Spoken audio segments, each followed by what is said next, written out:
Presentation of Fox Sports. We are Baltimore. We are Minnesota.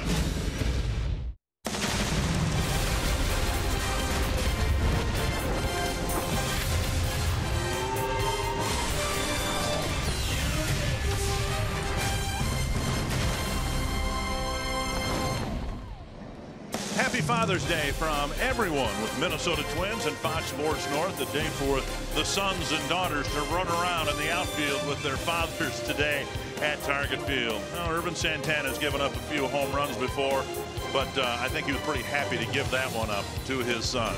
It's Game 4 between the Twins and the Indians. The Twins hoping to climb back into a first-place tie. And Twins baseball, as usual, is brought to you by State Farm Insurance.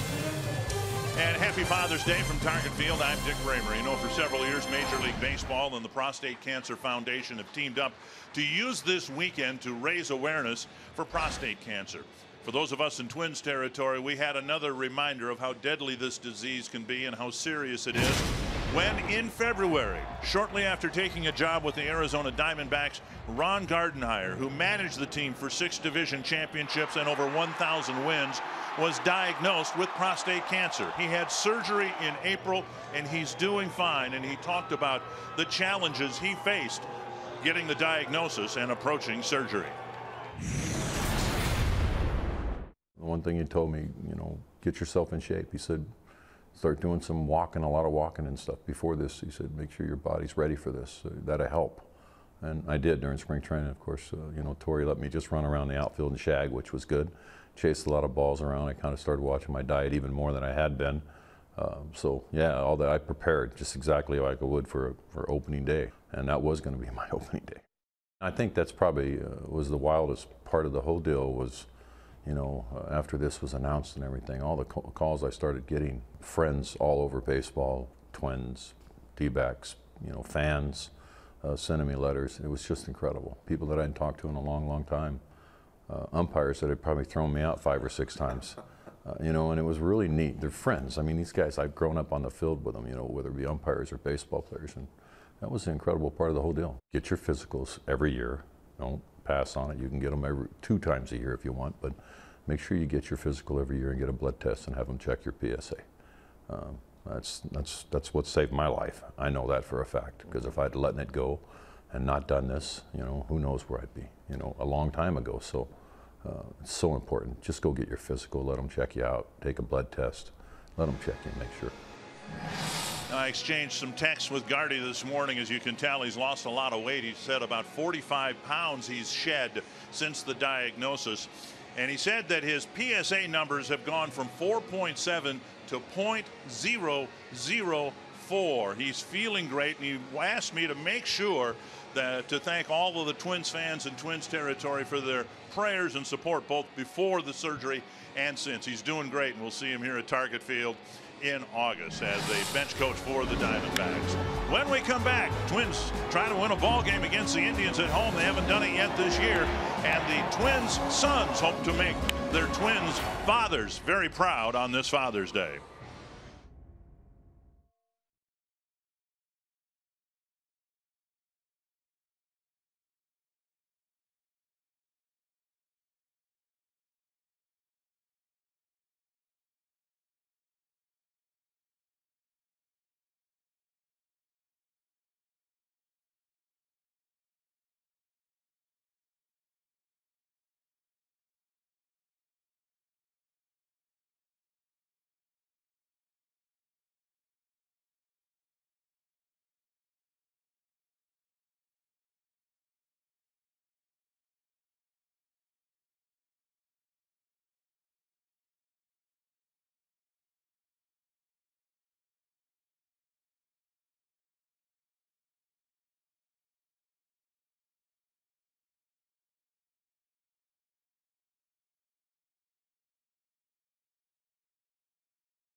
Baseball on Fox Sports North is presented by Toyota. Tested, trusted, Toyota. Toyota, let's go places.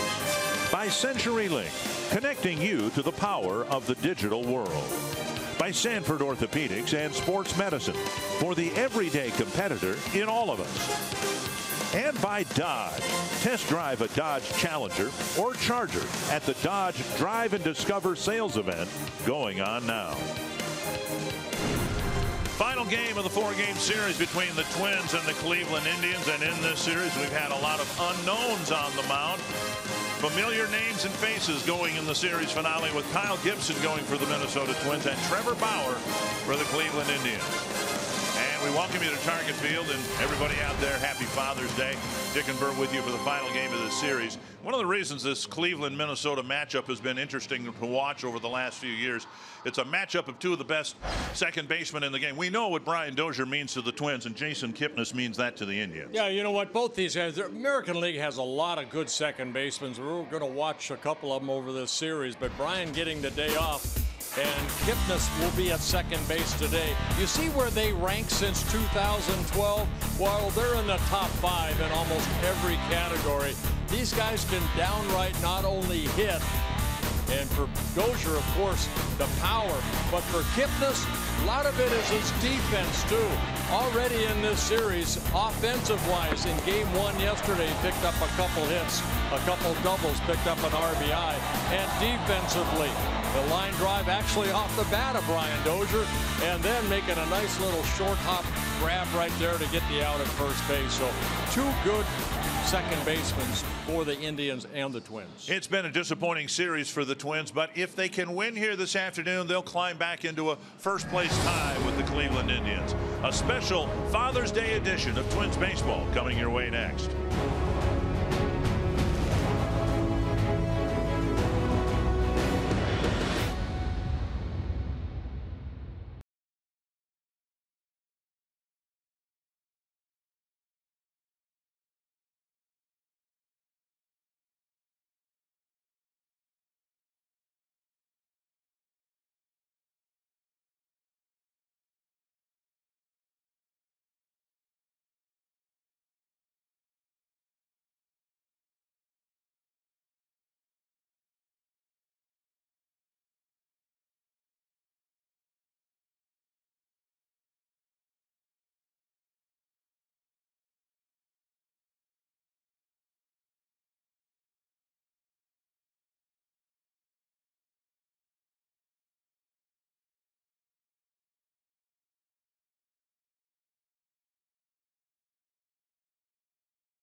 It's always a great day to play. You get a chance to reflect and realize that your parents were a big part of fulfilling your dreams. Most people's fathers were their first coach, their most ardent fan. I have a great relationship with my dad, and you know, I really owe him my success in my baseball career to him. It brings up a lot of memories, but you know, also you know, reminds me of hopefully the memories to come.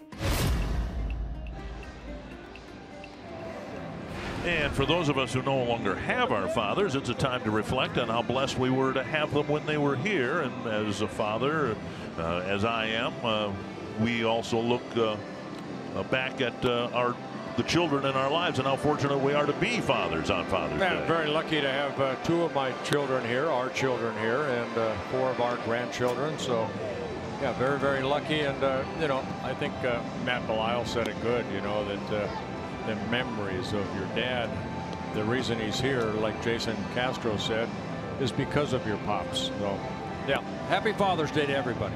And now to the business at hand. Twins need to win a ball game. They've lost 3 in a row to the Indians, and that 3-game sequence of games has seen the Indians go from 2 games back to 1 game up on the Twins. Terry Francona's father, the original Tito Francona. I'm sure in Terry's thoughts here today. The Menards batting order for the Indians in the series finale: Francisco Lindor, Jason Kipnis, Jose Ramirez, Edwin Encarnacion, Lonnie Chisenhall, Carlos Santana, Bradley Zimmer, Roberto Perez, and Daniel Robertson. And Kyle Gibson on the mound, making his 12th start, his 2nd start against the Indians this season. His first start coming here back in the middle of April, April 14th. He ended up losing that ball game 3-1. Pitched a good ball game. What the Twins need, Dick, and we've seen it in the first 3 games of this series, they need a quality start. You know, Mejia, maybe he would have gotten that last night except for the rain delay. But all in all, for Kyle Gibson, only 1 quality start in his 11 previous starts. So he needs to go deep into the ballgame. Northland Ford defense for the Twins for the series finale. The athletic outfield, we saw that in play in yesterday's doubleheader. Rosario and Lev Buxton tracking down a ball. Incredible catch he made last night. And then Kepler in right, Sano, Polanco, Escobar at second for Dozier, Vargas at first, Joe Mauer the designated hitter, and Jimenez behind the plate. And the Twins hope to use their strength, and while the pitching staff certainly isn't a strength of this team, the outfield is, and the Twins need to get back into a rhythm where maybe a great outfield play will lead the Twins to a 1 or 2 run victory. You know, good defense behind the pitching staff here. Trust your stuff, throw it over, make them hit the ball, and hey, hit it in the outfield, one of these guys might catch it. Ball 1 to Lindor. Hit a big home run against Alan Buznitz last night after a great at bat. It'll be Lindor, Kipnis, and Ramirez in the first. A strike, 1-1. For Gibson, he's making his 11th career start against Cleveland, his 6th here. In 10 starts, he's 2-4, very high ERA over 6. Softly up the middle, and Polanco makes the play near the second base bag, 1 down. And that'll bring up Kipnis. So even though you have not had good numbers, it should make you more determined to go out and just beat the club that's kind of beat you up for a while. Even though we had a rain delay that no one wanted last night, it did, following the rain that we had, bring in a cold front. And Twins are enjoying a much more spring-like day.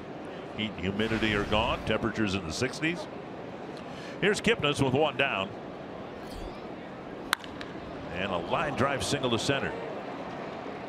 Kipnis aboard with a 1-out single, and that'll bring up Ramirez. Yeah, Kipnis did not play in game 2 in last night's ball game, but he did play in game 1. Picked up 3 hits, a couple doubles, drove in a run. Jumped on that first fastball from Gibson. And now Kipnis now 9 hits in 16 at bats against Kyle. A solid single, and now Jose Ramirez. Twins have had a terrible time throughout this homestand putting up zeros early in the game. On the pitching and defense side, saw Seattle score a pair of runs in 3 of the 4 games. And last night Mejia was able to do that, put up a few zeros early, and the Twins did have a very brief lead in the ball game last night. Well, you see the average by Jose Ramirez. Good hitter from both sides of the plate, has had some good numbers against the Twins, but he came into this series swinging a good bat. Over his last 12 games, hitting .380, 19 hits in his last 50 at bats. 1-0. And that's what he's doing over the last 4 ball games.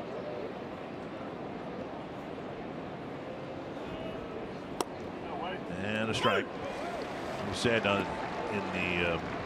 the beginning of this series that the Indians would be playing without Michael Brantley, arguably their best hitter. He's been missing from this series because he's on the paternity list. He'll rejoin the club tomorrow in Baltimore, but the Indians have not missed a beat. Scored plenty of runs to win the first 3 games of the series. You see the breakdown between Ramirez is hitting right-handed and left-handed, hitting .313 from this side of the plate, the left side. .296 is a right-handed hitter. This kid's only 24 years old, from the Dominican Republic. Up and away, 2-1. So far in this series, 8 for 14. Hit a couple of home runs. Hit in game 1. A home run from the right side of the plate and the left side of the plate. First time he's done that in his career.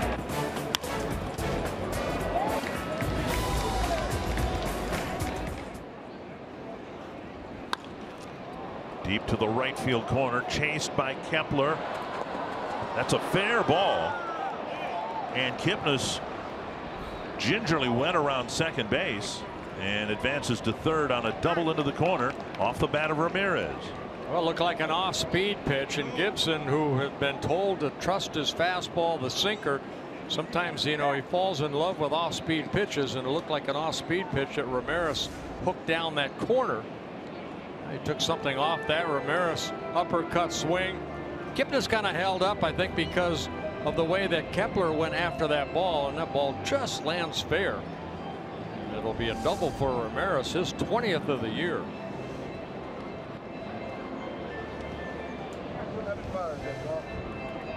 And so a meeting on the mound, Jimenez and Gibson trying to plot strategy here with Encarnacion at the plate. Encarnacion 3 for 11 with a home run against Gibson. A little break in play as the home plate umpire Dan Bellino had to leave the field momentarily. Gibson's last start, he got a lot of run support in that Seattle start. He worked into the 7th inning. He gave up 6 runs and 12 hits. Bellino calling balls and strikes. And you see the rest of the umpiring crew. Twins playing the infield back. They're in position where they would like to keep the damage to a minimum if the Indians score at all. Fastball down and in, ball 1. Yeah, Gibson got the win. In fact, he's 3-0 in the month of June, but he gave up a dozen hits, 6 runs in 6 innings, and his ERA actually went up, and it was high to begin with.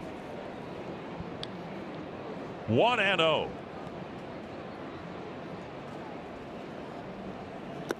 Breaking ball, 2-0.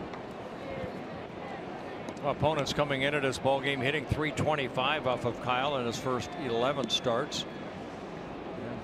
Left-handers hitting .339, right-handers .310. So it's been a struggle for Gibson.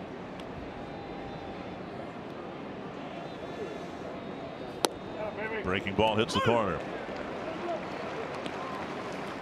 Kyle here at home making his 7th start. He's 1-3 in ERA at 7.62. See if he can get Encarnacion out right here. Strikeout, pop up, something positive to happen.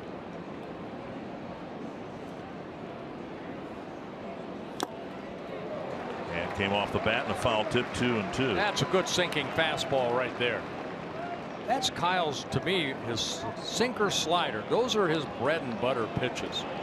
Because if he creates that good angle, watch the movement of that pitch. You see the good downward plane from the 6'6" frame of Kyle.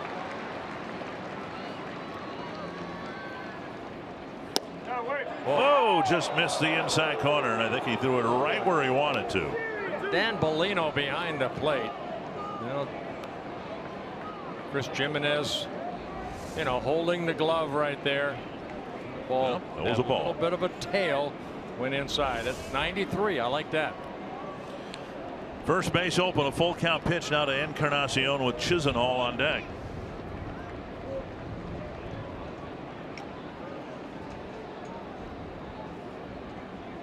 Got him. A breaking ball for a strikeout. 2 down. A big strikeout right there for Gibson.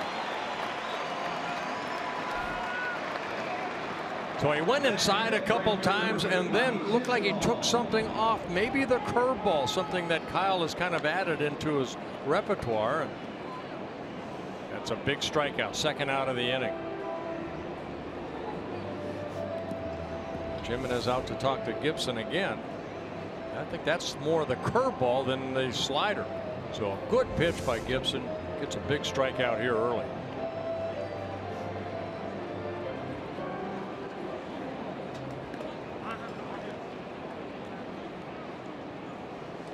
And now if he can get Chisenhall with first base still open and Santana on deck. And that's what you tell yourself on a mound too in situations like this. You're not done yet. You know, you have to get this guy right here. Got a big strikeout, but got to get this guy out. Getting Encarnacion is a big out only if you get the next guy. Right, exactly. 1-0 to Chisenhall. He's had a good series. Big 3-run home run in the ball game last night. Actually 2 home runs. He also hit a solo home run to put the Indians in front 2-1 before the rain delay. Fly ball center field. All right, good job. Gibson does a nice job stranding a couple of runners after a couple of hits and ends up getting his scoreless first inning.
Take a lead and hold it and climb back into a first place tie with the Indians before the off day tomorrow, and then the White Sox series starting on Tuesday night.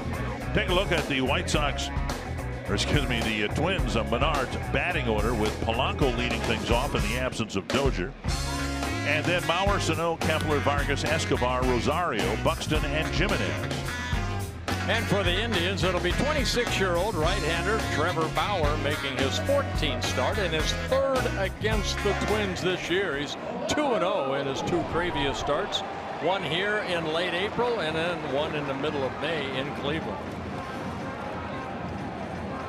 Bauer 5-5 on the year. He has only 3 of his 13 starts are quality starts, but 2 of those 3 have come against the Twins. Polanco to lead things off.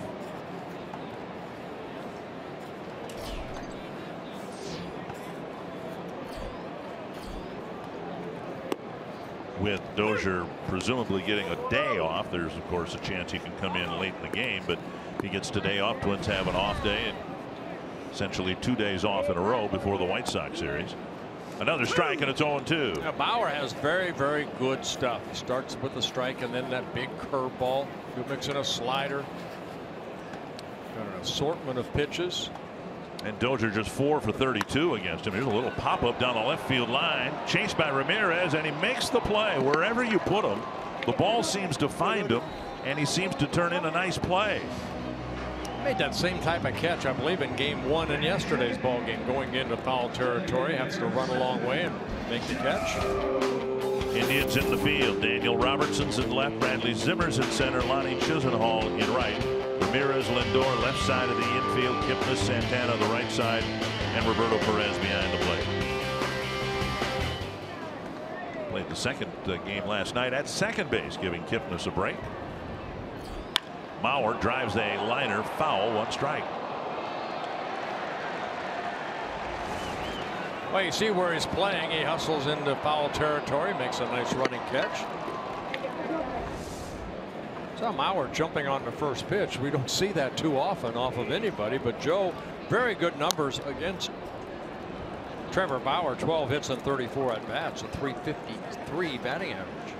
Yeah, Bauer's got some impressive numbers against some hitters. We talked about Dozier, 4 hits, 32 at bats. One of the reasons he's not in the lineup. Sano's just 2 for 20 against him. Kenny Vargas 8 for 16, and that's why he's in the lineup today. Fly ball left field. Robertson retreating a little bit, still short of the track, 2 away. How about Joe? When's the last time he swung at 3 pitches in a row? I mean, from 1, 2, 3. Well, he was back behind the plate today in a pregame ceremony where he received the ceremonial first ball tosses from his father and 2 grandfathers. You know, one thing about Bauer, he's got a different routine, very unique, and you know, Mickey Callaway just kind of let him do his own program.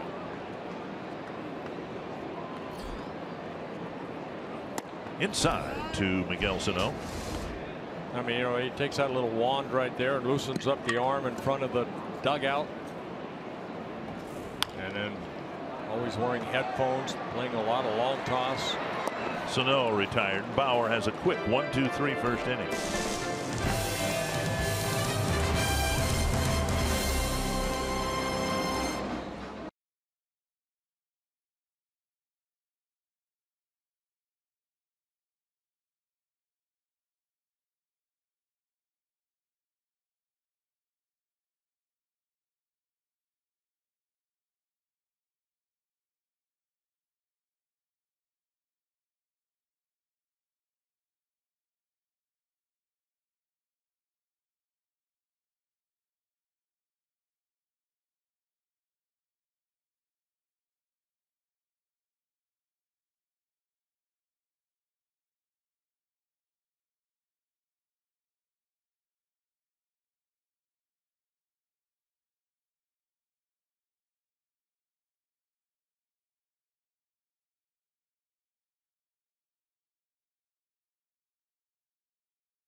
It's a time to reflect on the fact that there's things much bigger than baseball, and it should help with a positive mindset here today. Brian Dozier is getting his first day off since May 10th.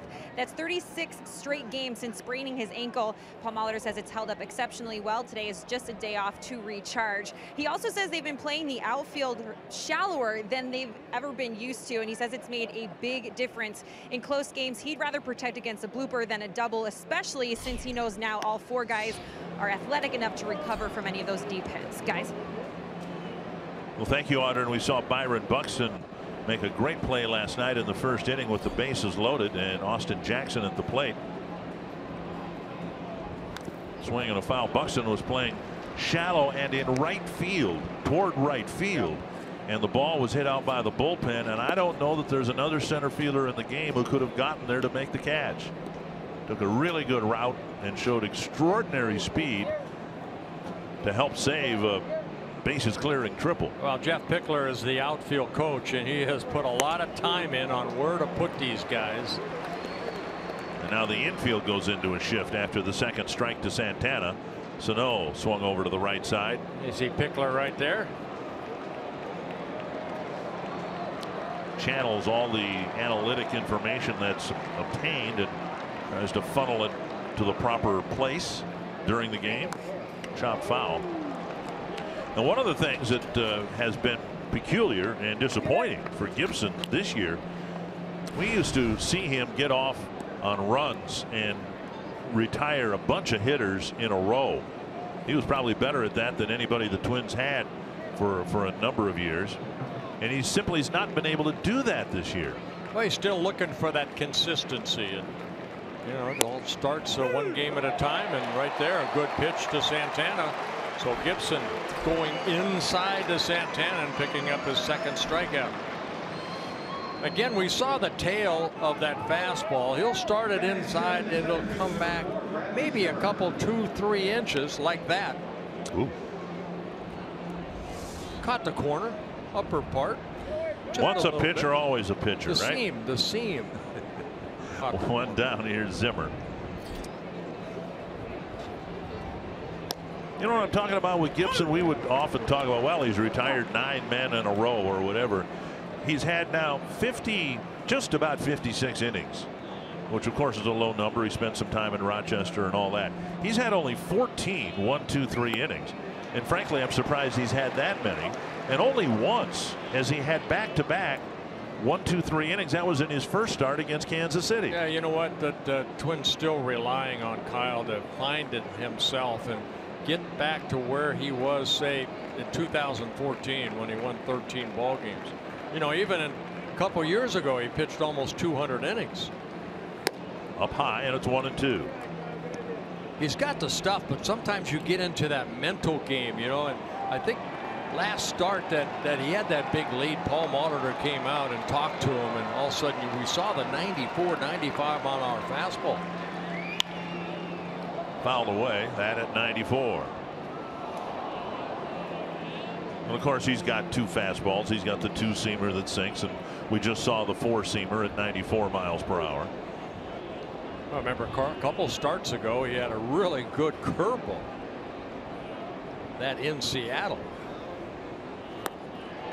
And he's becoming a strikeout pitcher here suddenly. He struck out 3 of the last 4 batters. After the high fastball, he went with the changeup down and away and picks up his 3rd. Today, as you know, we're participating in the home run challenge. Every home run and strikeout in this game raises money for prostate cancer research. Since June 1st, over $3.3 million have been raised in the challenge, and you can make a pledge by going to homerunchallenge.org.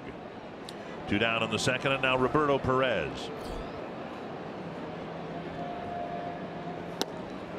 Missed the inside corner at 94. I like the way that he's going about his business, really starting here this inning. He gave up a couple hits in the first, but got a big strikeout and then that fly ball out. But he's staying back nicely, creating that good downward plane. And that slider just missing down and away. 2-0. Again, it all keys off the fastball, Dick. Now you got a guy right here, Perez. He's got power. He's only got 1 home run, but he's looking something middle end. So you have to control the outer half of the plate right here. Watch Jimenez. Now he's going to go inside. Lazy fly to center. It'll carry to Buxton. Good inning. They've been elusive this year, but Gibson has a 1-2-3 second inning, his 15th such inning this year.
No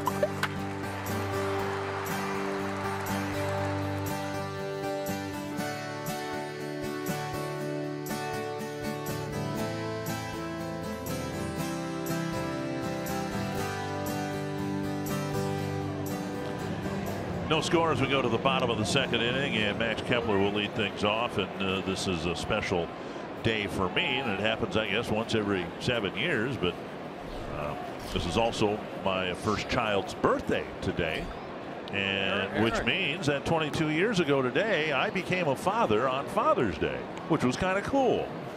Very nice. Happy birthday to Eric. 1-0 to Max Kepler. Kenny Vargas and Eduardo Escobar will hit. Down in Biloxi. Actually in Mobile, Alabama today, doing a doubleheader for the Biloxi Shuckers. Very nice. 1-1 to Kepler. Vargas and Escobar will follow. High chopper over the mound. Could be and Kepler will be safe. The original call is safe. And we'll see if the Indians challenge. A chopper over the mound, and that athleticism we talk about in right field with Kepler gets him some infield hits too. Well, Lindor couldn't have played that any better. That high chopper, it's over Bauer's head and then hitting the turf. And then Lindor comes in, barehands it, makes a great play. But the hustle and the speed of Kepler gets Kepler a base hit. Here's Vargas. Got the great numbers against Bauer. We knew he'd be in the lineup. Didn't know he'd be at first base. And he takes a strike over the inside corner. 8 hits, 16 at bats, and a home run. Most of the Twins hitters have had a terrible time with Bauer, but not Vargas.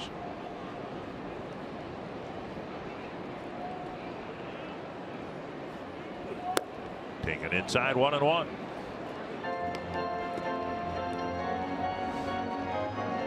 Bauer pretty hard to run against. He's pretty quick home. It's been 3 attempts, 2 successful with Bauer on the mound in 13 starts. Fouled away, and it's 1-2.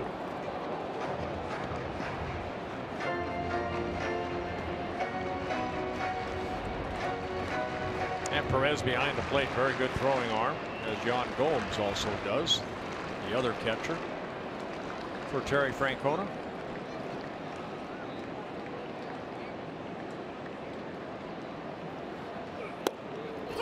All third strike. Vargas doesn't like it. 1 down. Like a slider down and in. With Escobar coming to the plate, we'll send it to Audra Martin. Guys, it's time for our big story, which today it is the Arizona Diamondbacks. They've been off to a great start. Last night they continued at picking up their 6th straight win, thanks in part to Paul Goldschmidt's RBI double in the 7th inning. He's now 2nd in the National League with 55 runs batted in. And guys, the Diamondbacks continue to build off what has become one of their best starts in team history with their 43rd win last night. Well, Escobar tried to ask for time, didn't get it, stood back in the box ready to receive the pitch, and it was in the dirt. Ball 1. Yeah, you know, the Diamondbacks, they're just trying to stay in that division with Colorado playing very good baseball. The Dodgers are playing good. The 3 top records in the National League all belong to teams in the National League West. Swing and a miss, and it's 1-1. Rockies leading Arizona and Los Angeles by a game. Those 3 teams have a better record than the other team playing .600 baseball, the Washington Nationals. Escobar, he's been swinging a hot bat, but he has struggled against Bauer. Just 1 hit in 11 at bats.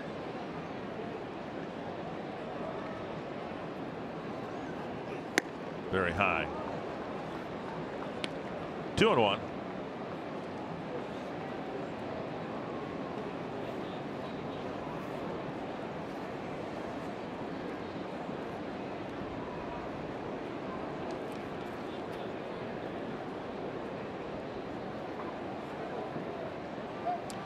And Escobar currently on a 5-game hitting streak, 12 hits in his last 21 at bats. Double, couple home runs. He's driven in 5 runs. Has 6 home runs, 3 from either side of the plate. outside, and it's 3-1 with Rosario on deck.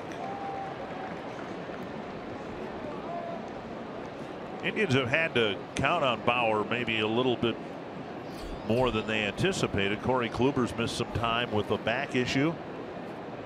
Salazar's been ineffective and hurt. Swing and a miss, 3-2.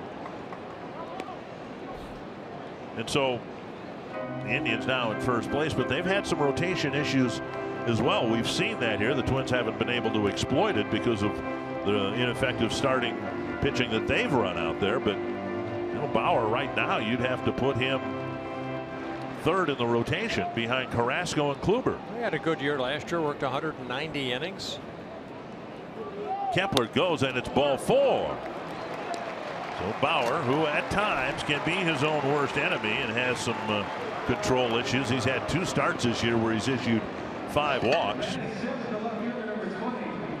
2 on, 1 out, and now Rosario, who's frankly been one of the steadiest hitters the Twins have had. He's hit righties, lefties equally as well. And he's hit very well here at home in this homestand, hitting .429. So a guy that it's hard to pitch to because he'll swing at everything and sometimes hit it hard. Hitting .307 here at home. And he's got career numbers against Bauer as well. See if the Twins can break out on top here in the second inning. Takes an off-speed pitch for a strike. Actually hitting .322 here at Target Field this season. Hitting .307 in his career against Cleveland.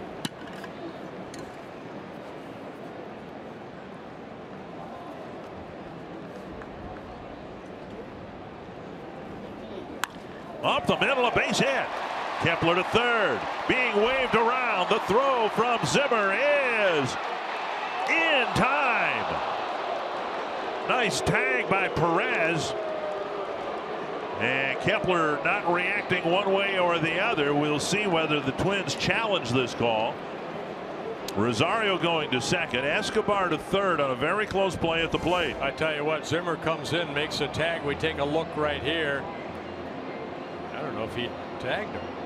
Didn't tag him.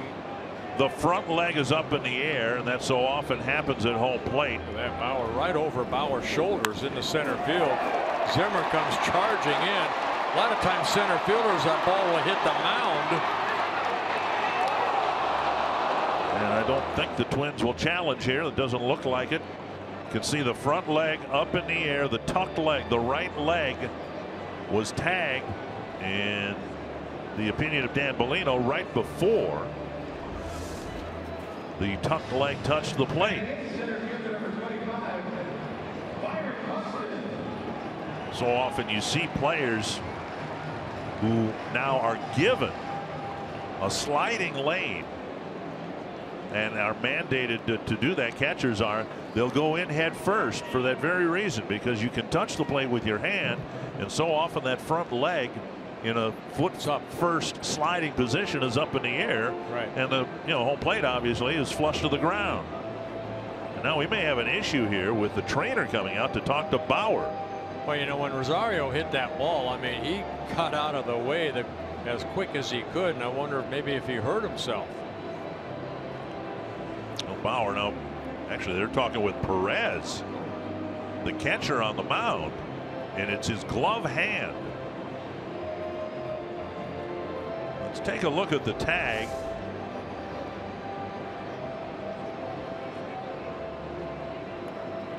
Boy, I don't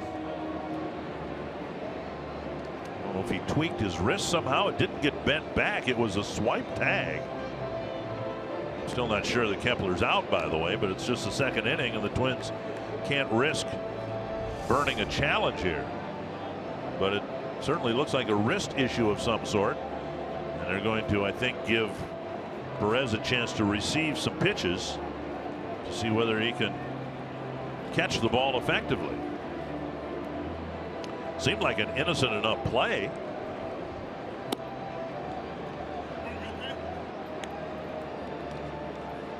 Of course, that's just part of the problem. He's going to stay in the game, I think, and catch, but how well will he be able to grip the bat as a hitter? So Rosario is single, second on the throw. Obviously no run batted in since no run scored. Zimmer with an assist. Second and third, 2 down for Byron Buxton.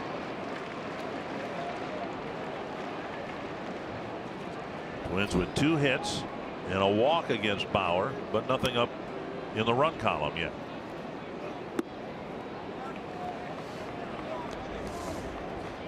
Well, you see, if you slide head first, you can kind of go around that tag, but right there, yeah, I think he got him on the buttocks before that shoe could touch the plate.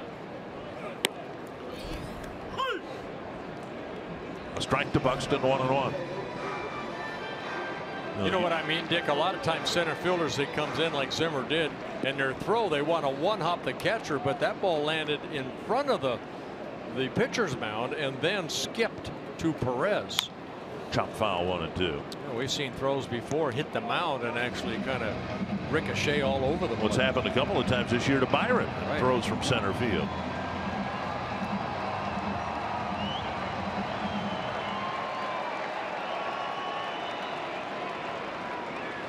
One and 2 to Buxton.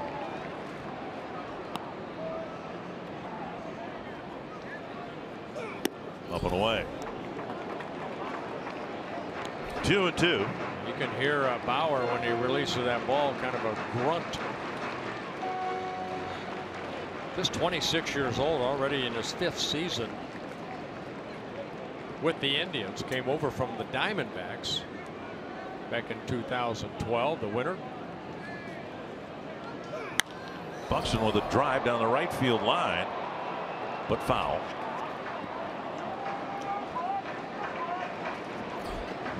Very talented right-handed pitcher, Bauer. He ended up signing first round, 3rd overall pick in the 2011 draft. He made only 29 starts in the Diamondback system before he made his first major league start in 2012.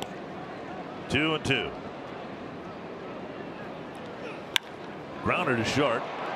Lindor gobbles it up, throws low and up the line, but Buxton's retired. And the out at the plate, a big out indeed, as the Twins don't score in the second.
Then they lost Trevor May. Then they lost Phil Hughes. And they lost Hector Santiago for a while. Sanford Health injury report with some good news. Santiago will start a rehab assignment. He'll start Wednesday in Rochester. He had a bullpen session yesterday before the doubleheader, threw 45 pitches in the bullpen. But because the Twins had to shut him down, he's not ready to jump back in to a big league ball game. So he'll work himself up with at least one rehab start in Rochester on Wednesday. Daniel Robertson, the batter for Cleveland, and Gibson starts him with a fastball and strike 1. 5 in a row sent down by Gibson after Ramirez dropped a double into the right field corner.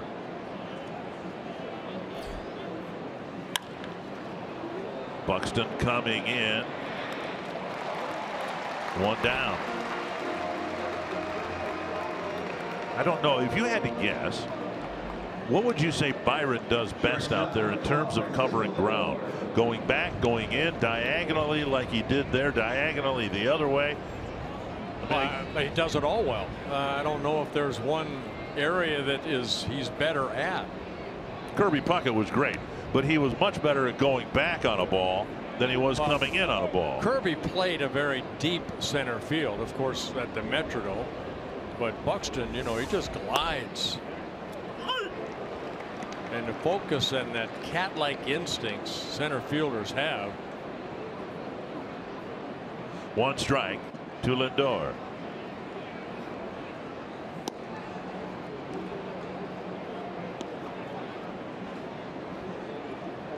One and one. When you talk to outfielders about how they approach a fly ball, they freeze just for a split second and make sure where that ball is going, and then they take off. Dribbler off the line. It'll kick foul, and it's 1 and 2.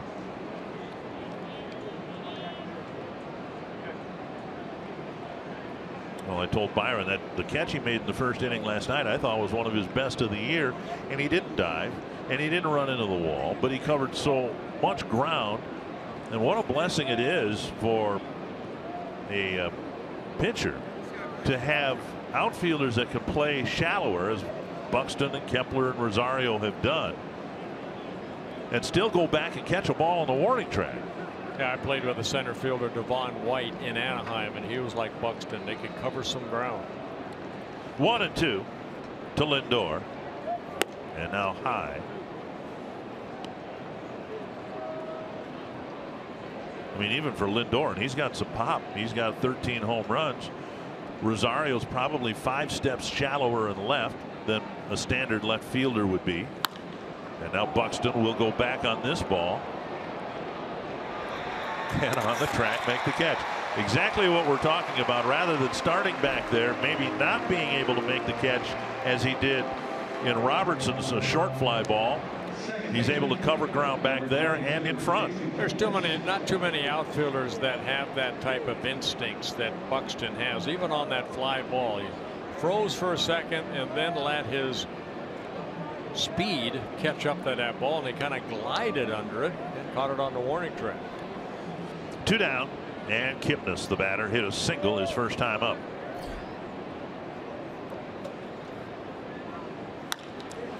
Grounder to second. Escobar is there to Vargas, and another 1-2-3 inning. For just the second time, Kyle Gibson has back-to-back 1-2-3 innings. You're watching Twins baseball, presented by State Farm.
by Northland Ford.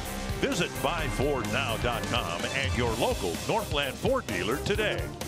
By Grand Casino, the best stories start here. And by Menards. Save big money at Menards on all your home improvement needs. Family day at the ballpark, Father's Day. Chris Jimenez will lead off the third.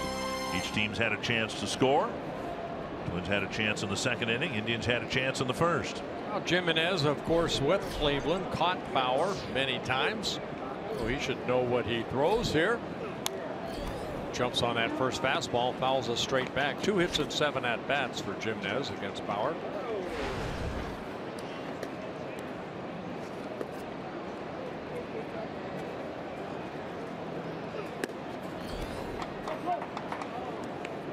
Jimenez left the Indian organization after the 2010 season, came back in 2014, left in 2015. Tight. Yeah, that breaking ball slipping out of the hands of Bauer. So he went fastball in and then slipped the breaking ball. 2-1. Swing and a foul tip. 2-2. And as I asked Terry Francona when the Indians were here in April, everyone wanted to know about Derek Falvey and his impact in the Indian organization. It was a high fly center field. Zimmer camp under it easily. For the out, I asked Terry Francona about Jimenez. He says there's a reason we kept bringing him back. And you look at the resume here for Jimenez, and that's exactly what they did. Well, he's a guy that you look at if he wants to. He'll probably be in the dugout as a coach later, you know, once he decides to retire. A guy that communicates well with his teammates and coaching staff. Handles the staff really well. 1 down, and now Polanco. That being the pitching staff. Bauer was ready and had to abort his delivery to Polanco when home plate umpire Dan Bellino called time.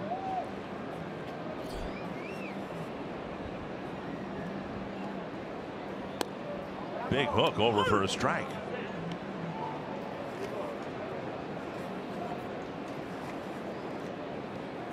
Bauer, very quick delivery.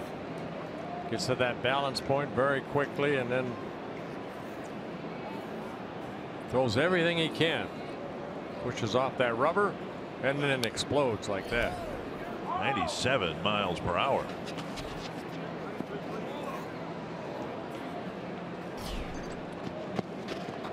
In his major league career, 35 and 37.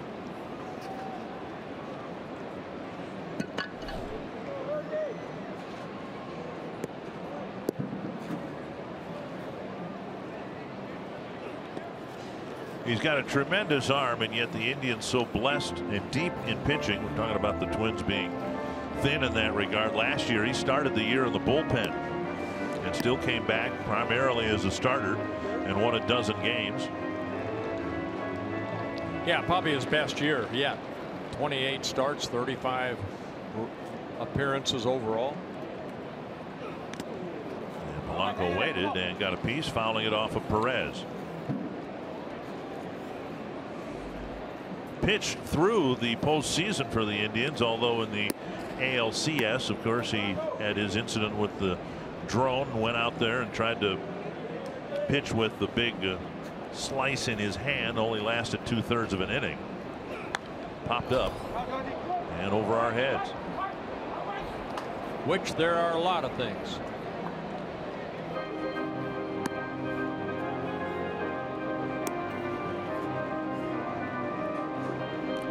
Pitched a couple, or pitched in 1 inning, the 10th inning of Game 7 of the World Series.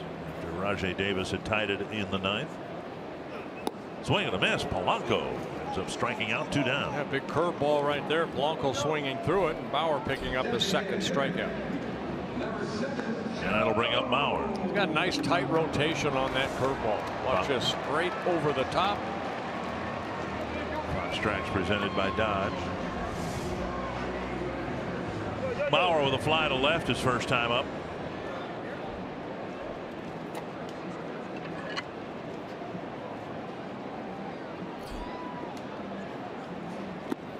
Down and in, ball one.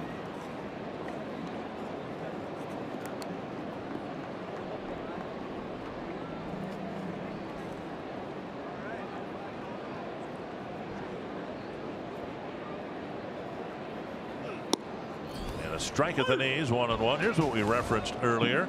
His father, Jake, delivering a ceremonial first ball toss, and both of his grandfathers did the same. So they at least are with you that Father's Day is also for grandfathers. We had a little disagreement about that last night, just because I think you were going to try to co-op the day with your grandkids and try to get gifts and breakfast in bed and all that kind of stuff. No, actually, they're in a suite today, so Grandpa came through for him. Came through. Yeah. All right. Grounder to second. Easy play for Kipnis. And now Bauer has a pair of 1, 2, 3 innings.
Special to play on Father's Day. Now that I'm a father of two, you know, being able to share that moment with my daughter, and now I'll get to share it with my son this year. Now that my boys, I think, are coming of an age where they'd be old enough to recognize the significance of that day, being able to put on a uniform and spend the day with them is pretty incredible.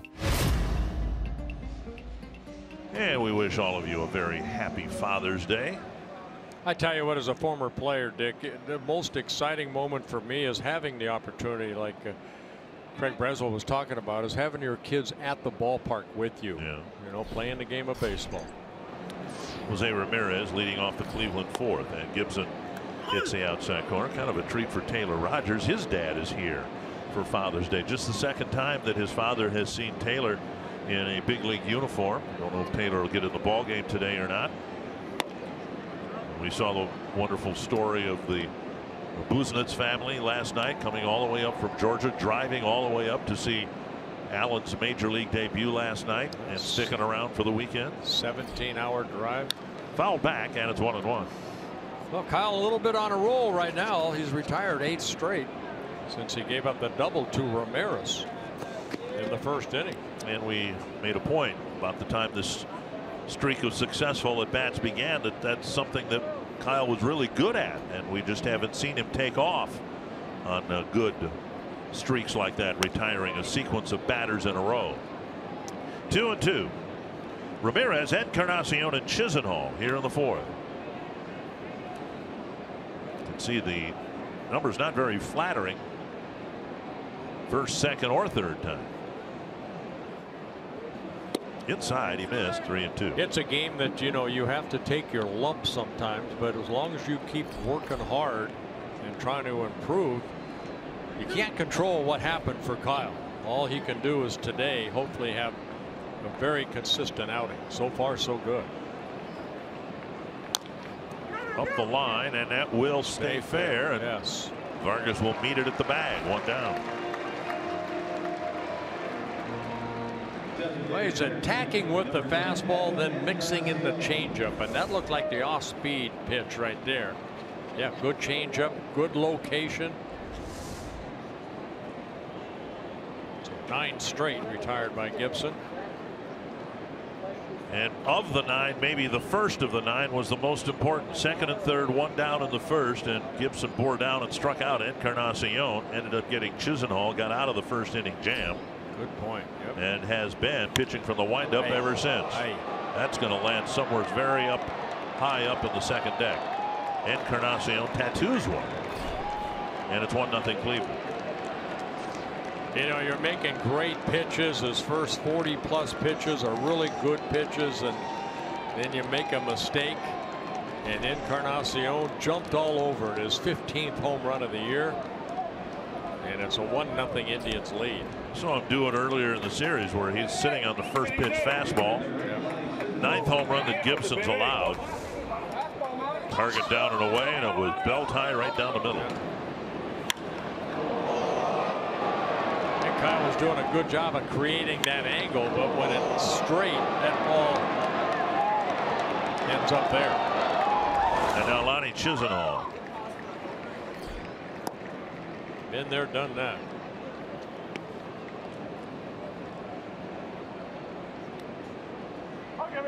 Pointing to Encarnacion as to where the ball landed. Outside now, 2-0. In Gibson's career, he has yielded home runs at a rate you'd expect a sinker baller to give them up, about 1 per 10 innings. And the home run rate has doubled that this year. Jimenez will kind of give it back to Gibson, maybe say a few words. Let's go. Get down back in that strike zone. That home run measured 443 feet off the bat of Encarnacion. 3-0 to Chisenhall.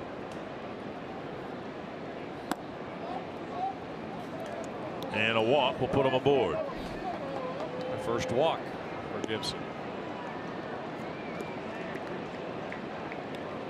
Now with 1 out, Santana will hit with a man aboard.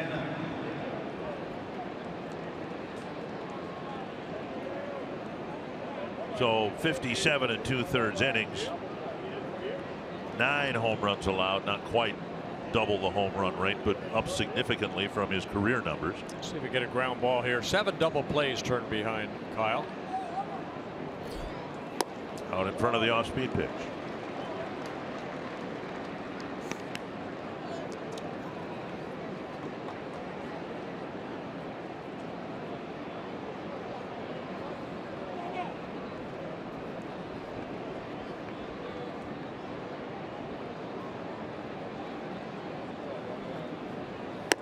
Up and in.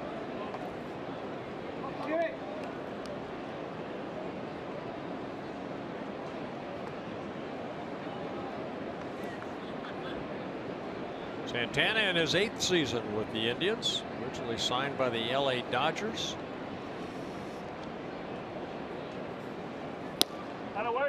Good pitch right there. Off the corner, and it's 2-1.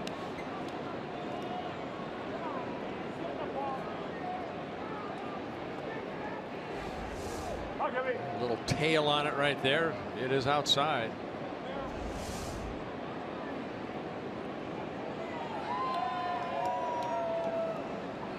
Fouled back with Santana giving it a healthy rip. 2-2.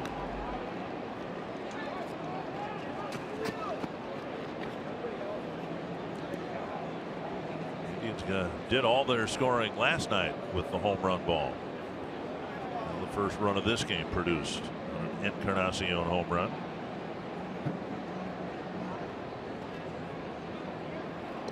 That's close play.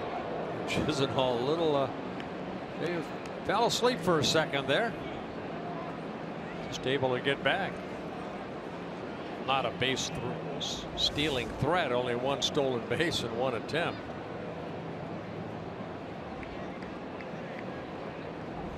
2-2 to Santana.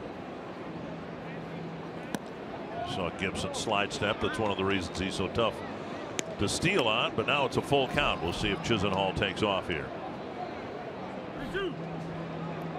Santana will strike out. Gibson will get a lot of ground balls. So my guess is he's going here. Wouldn't you think? I would think so. That was even closer than the one before. Well, one thing Kyle has, very quick feet. His move to first, very quick.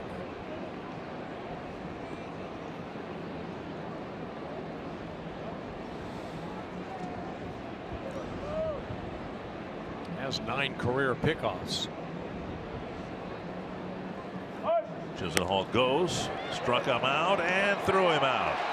Nice throw by Jimenez. Perfect. But the Indians take the first lead on Encarnacion's 15th home run of the year. It's 1-0 Cleveland.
Here at Target Field with the Indians in front, trying to make it a 4-game sweep. On this date in our Coors Banquet timeless moment, in the first major league game to feature 4 players with 400 career home runs, the Cubs beat the Rangers 4-3. Alex Gonzalez hit a walk-off homer in the bottom of the 9th. The players in the group: Sammy Sosa, who had 475, Fred McGriff, who had 459, Juan Gonzalez had 401 home runs, and then Palmeiro hit his 460th earlier in the game. Sano fouling it back 1-1. That's a lot of home runs. Yes, it is. And someday maybe Sano will join the 400 home run club. 16 on the season this year. Watch out. Foul. And he just has not had any appreciable success against Bauer. It goes beyond the 2 for 21. Bauer struck him out 10 times. Now he's ahead of him 1-2. Breaking ball, and Sano got a piece of it.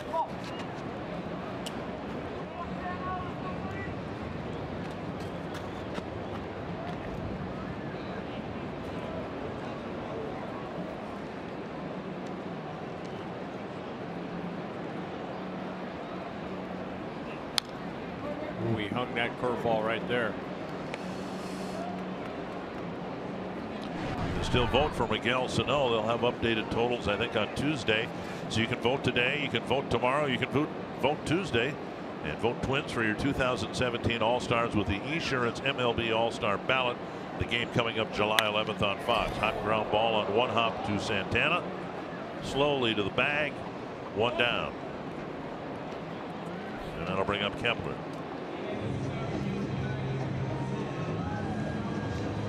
Well, the frustration is building for Sano. He had at least 2 balls last night that looked like they might go out, and they did. Sano much more productive on the road than at home this year. That's kind of been the story of the Twins team too, with the exception, as you said, of Rosario. You know, credit the defense for the Indians too. I mean, Santana was playing Sano over, and Sano hit that ball hard, but right where Santana was standing. 1-0 to Kepler. Ball's over 3 or 4 feet either side. That ball probably gets into right field. Popped up. Chasing it is Ramirez. And he makes the catch, and the fan almost interfered. Kepler is retired, out number 2. That'll bring up Vargas. Let's get caught up. Brought to you by Toyota. Well, both pitchers pitching well. It's a 1-0 ball game because of Encarnacion's 15th home run, coming with 1 out in the top of this inning. And so far, Trevor Bauer has been on his game. As Gibson has. He's only made that one mistake that cost him a run. Vargas takes strike 1. Twins have had 3 successful plate appearances against Bauer. They all came in the same inning, but they lost a runner, made it out at the plate. A off speed pitch and another one taken for a strike. It's 0-2.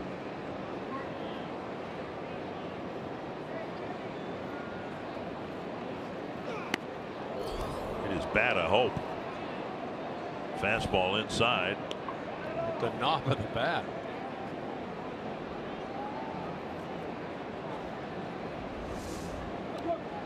Vargas just trying to get out of the way here as that ball comes in.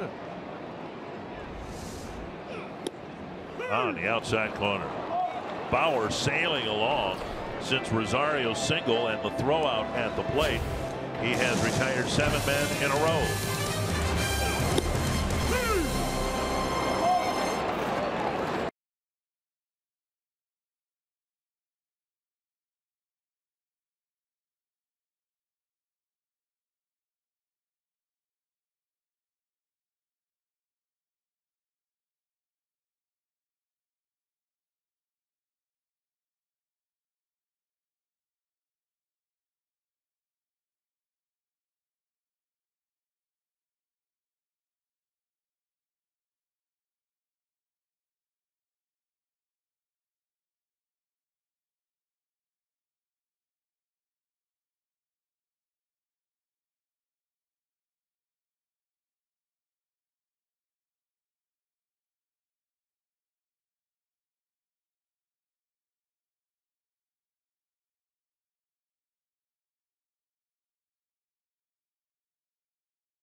Everybody happy to be at the ballpark today, hoping the Twins can come back and win the final game of this series with Cleveland. Pepsi fans of the game.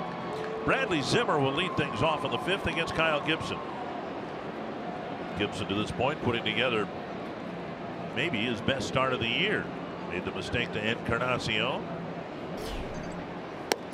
Twins would love it if he could continue to pitch well. The pitch count is very encouraging. That's just number 55.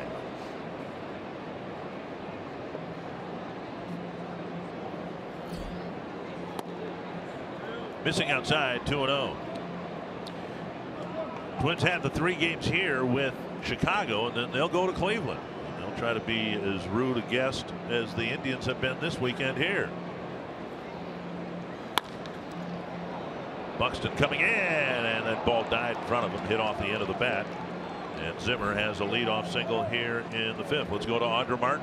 Well, guys, Neil Allen's baseball memories with his father are a bit different than most. Growing up, his catcher was actually his brother because their father became blind when Neil was just 2 years old. So while he couldn't watch him pitch, he could hear the pop of the glove, or on one particular Father's Day, he could hear the siding on the house get blasted apart.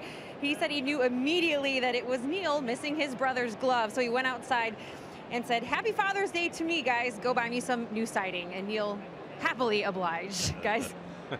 Very nice. Here is Roberto Perez. And safe at first. Zimmer was headed for second. Vargas looks in the dugout. Paul Molitor steps out with his left foot. And the Twins video department, well, that's not a department, it's Sean Harlan. He'll be looking at it right now. Watch this right here. Quick tag. He got his hand back. Zimmer with 6 stolen bases in 7 attempts. He stole one here the other day. Very quick of foot in a minor league. He just got called up this year in his rookie season. Over 100 minor league stolen bases. Well, he likes to run.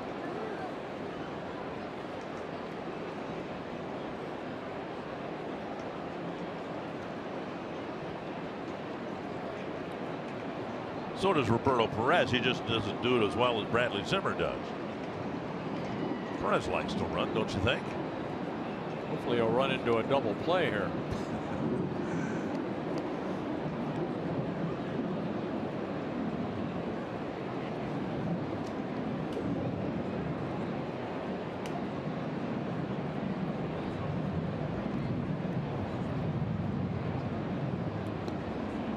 And Gibson threw a changeup over there that time.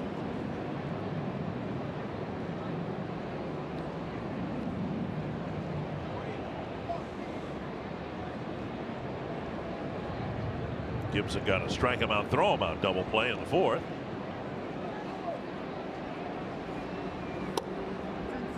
Missing the inside corner.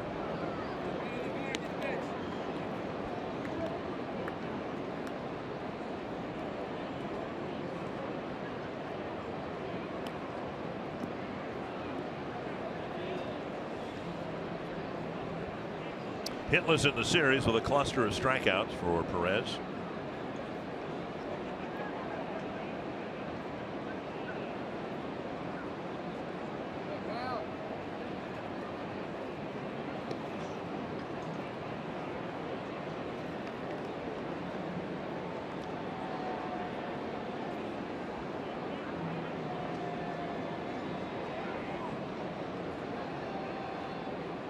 Crowd on hand in the main section, foul pole to foul pole. Looks like just about every seat is filled here except the upper corner down the left field line. 5th or 6th toss to first. Yeah, trying to wear Zimmer out.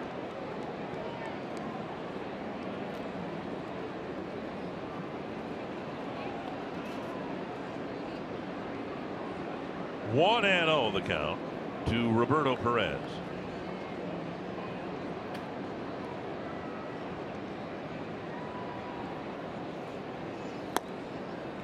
And a breaking ball over for a called strike. Good slider right there by Gibson. You know, when you're as quick as Gibson is toward home plate, just try to change your time as far as holding the ball to keep that Zimmer get his lead, which he's doing right now, and then deliver home Jimenez, where he's already thrown out one base runner. Pretty quick there. That's under the glove of Sano and into short left field. Zimmer to third base. And there'll be runners on the corners with nobody out. A hard 2-hopper, and it skipped under the glove of Sano. And the Indians have a threat here in the 5th. It's probably a ball that Sano knows he probably should have caught. You can see that glove didn't put it down all the way. Well, it got underneath the glove.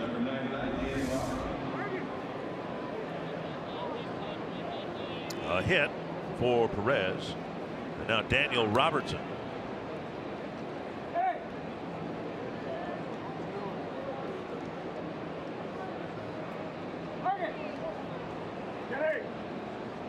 Robertson hit a fly ball to Buxton his first time up. Vargas holding the runner at first. Sano even with the bag at third. Middle infielders at double play depth. Fastball, strike one.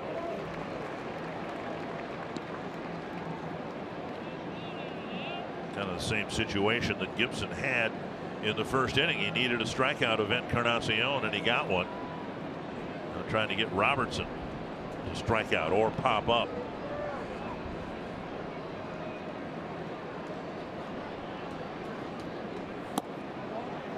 Low, 1-1. Robertson, one of the toughest guys in baseball to strike out. He has 70 at bats. He's only struck out 3 times.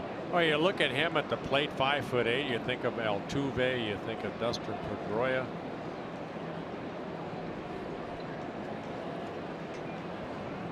Jimenez sitting inside. Vargas stares at the runner. He gets the out at first, but he throws Zimmer one away. Perez goes to second. And now Lindor.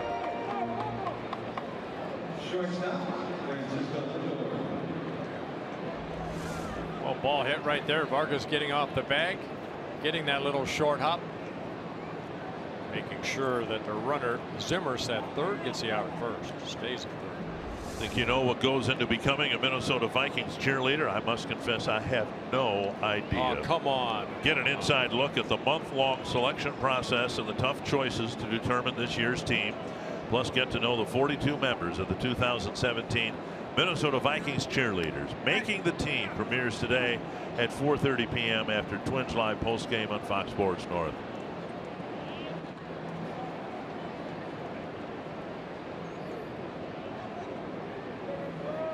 Here's Lindor.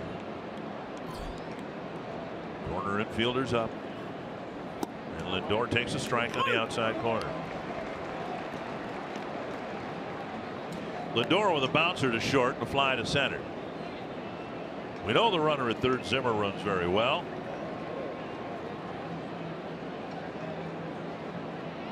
It wouldn't take much of a deep fly ball to score him from third. Inside, 1-1.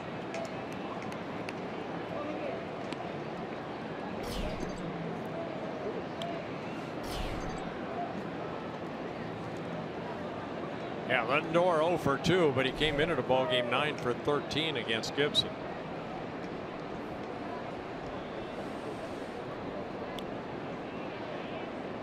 Kyle has never struck him out. A foul over the Cleveland dugout, 1-2. Got a chance right here, ahead in the count, 1-2. He'll take either, but what is his strikeout pitch? Either looking or swinging. Just have to go maybe fastball in. That tailing fastball. Slider down and in. Lindor doesn't strike out very often either. Now, see where Jimenez sets up. Tried the fastball, but it was up in the zone. And now 2-2. A base open. Kipnis on deck.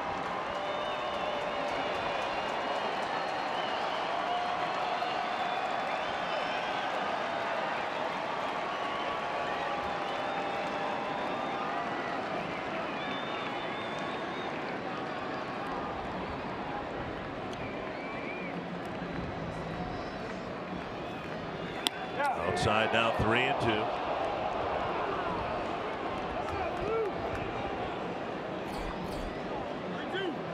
Lindor has drawn 24 walks. He has struck out 38 times in 255 at bats.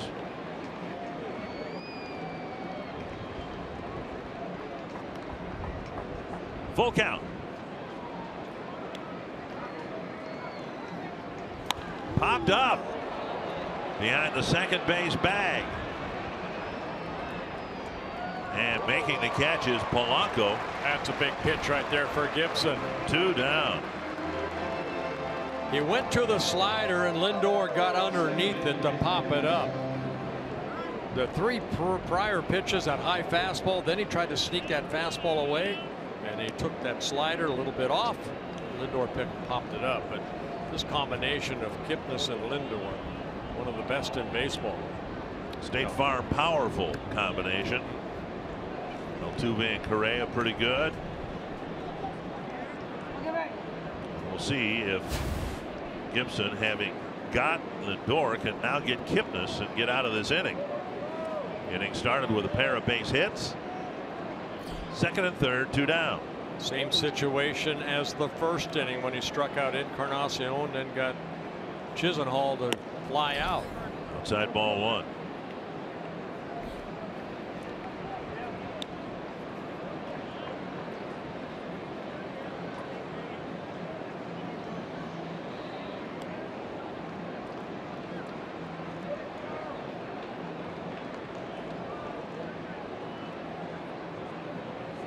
One and 0. 2 and 0. Jimenez has a little dialogue with Dan Bellino about that one.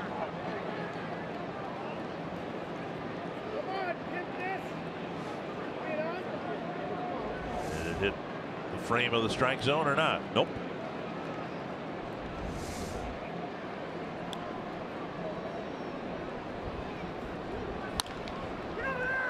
Vargas scoops, feeds Gibson, and he pitches around trouble again in the 5th. You're watching Twins baseball, presented by State Farm. Good job by Gibson right there.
Circle with Dan from Maple Grove, who's here with a big group. Dan, who do you have here today? I got my son.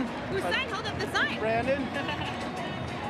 I got my brother-in-law, my father-in-law, my nephew, my other nephew, and my brother-in-law, Keith. And I hear that not only is it Father's Day, but there's another celebration going on today. It's Grandpa's birthday down in the end there. Well, big congratulations and happy Father's Day to all of you. Happy birthday to Grandpa. We're going to give you $100 worth of scratch-off tickets from the Minnesota Lottery.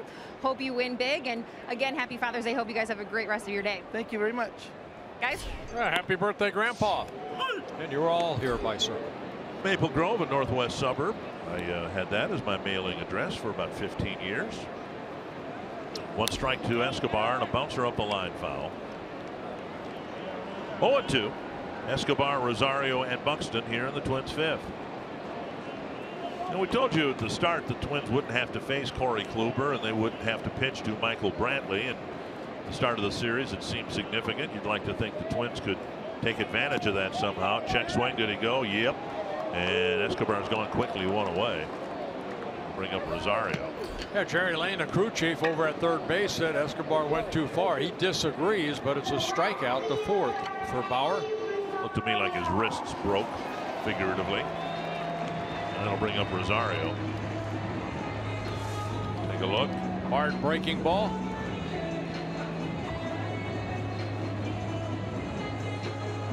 Yeah, that's a swing, I think. Rosario singled up the middle. Zimmer threw to the plate and got Kepler. It's the only inning where the Twins have had a base runner. Swing and a miss. Remember earlier this year, the Twins were facing the red-hot Houston Astros, and they were in a 3-game series where they would not have to face either Dallas Keuchel or Lance McCullers Jr. You'd think, well, break for the Twins, right? Well, then the Astros pretty much blew the Twins out in 3 games. Now the Indians are poised to maybe sweep the Twins in a 4-game series without Brantley and without Kipnis, or without Kluber throwing a pitch. 0-2 quickly to Rosario. Inside, he checked.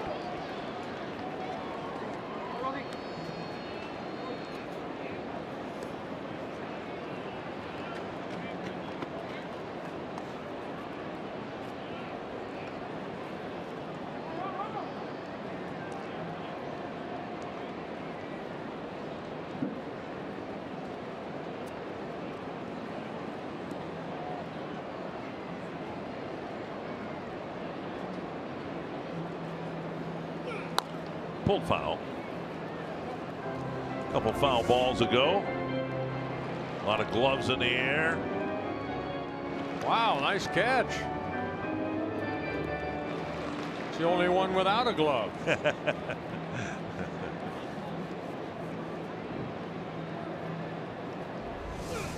Wow, good curveball. And Perez will run it part of the way, flip to first to complete the 3rd straight strikeout for Bauer. That'll bring up Buxton. Join us Thursday, July 20th for the 1987 Summer Celebration at Target Field. You can enjoy an evening on the field with members of the 1987 Twins, including Blyleven, Viola, Laudner, Herbeck, Lombardozzi, Smalley, Gladden, Tom Kelly, and more. The evening will feature interactive games, silent auction, program, dinner, and more. To learn more and get your tickets today, visit twinsbaseball.com/summer celebration. And one final plug for the fact I think it'd be a great Father's Day gift.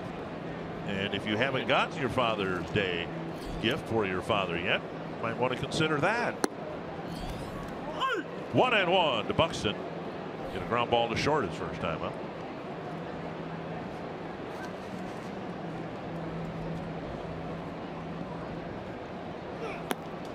Two and 1. Third effective start for Bauer against the Twins. His record would suggest he has not pitched nearly as well against anybody else. Had a rough one against the Tigers. 2 of them actually against the Tigers. And a short one at Coors Field against the Rockies. But you can kind of throw that one out. A lot of pitchers have a tough time there. Here's a tapper in front of Ramirez, and he gets rid of it quickly, and Buxton is retired. And it's another 1-2-3 inning for Trevor Bauer. And 10 straight retired.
Father's Day once again to everybody out there, not just the fathers. It's a family holiday, and we hope that you're spending time with your family.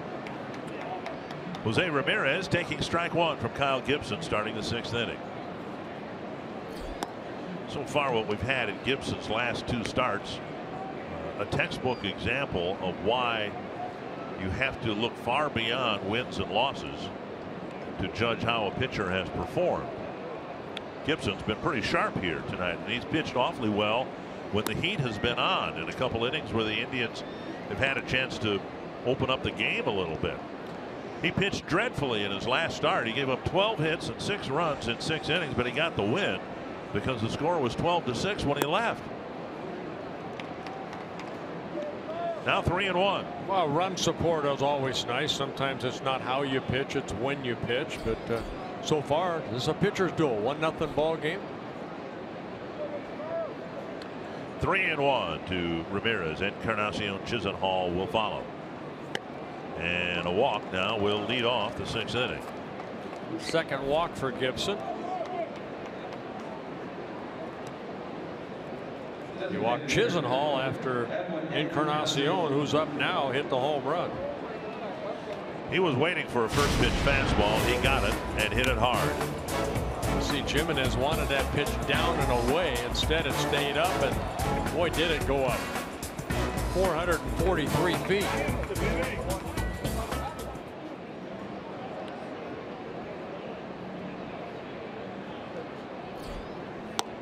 Sinking fastball at the knee, strike one.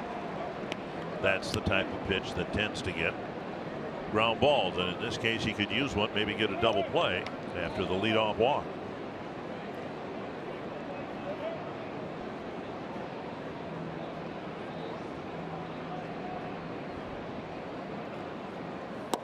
Missing inside, 1-1.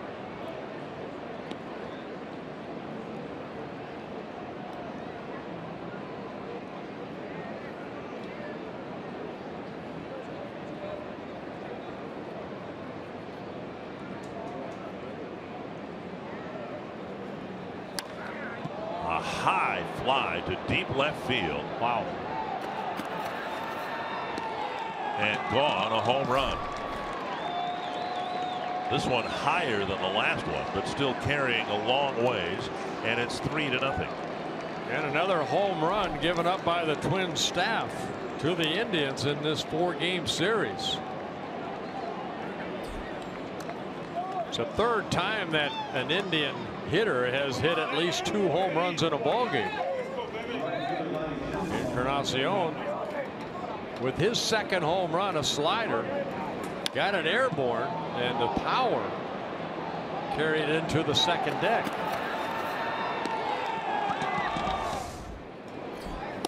Swing and a miss, 1 strike.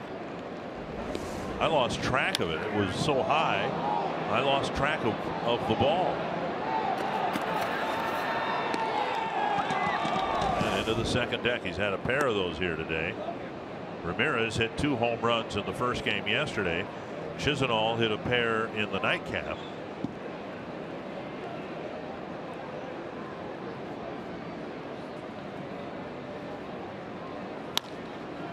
Out of left center field, Rosario trots after it. And Indians have hit now 9 home runs in this 4-game series.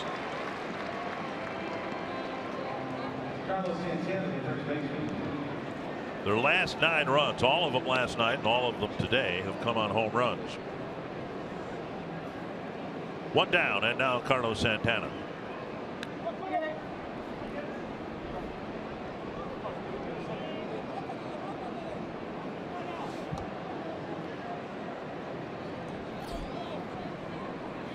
Check swing. Ball 1.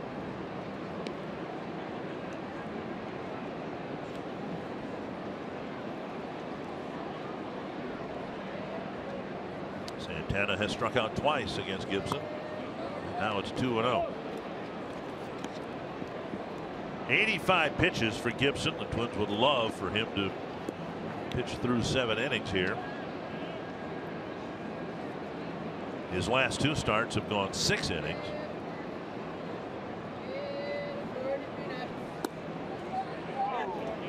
3-0.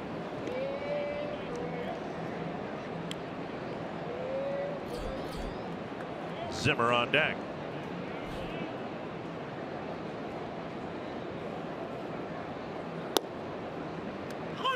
And a strike.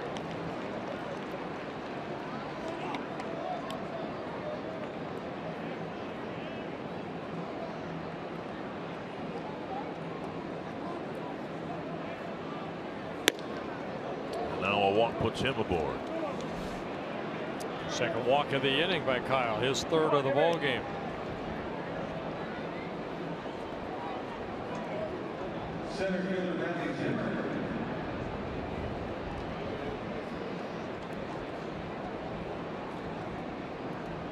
Bradley Zimmer single, got as far as third base.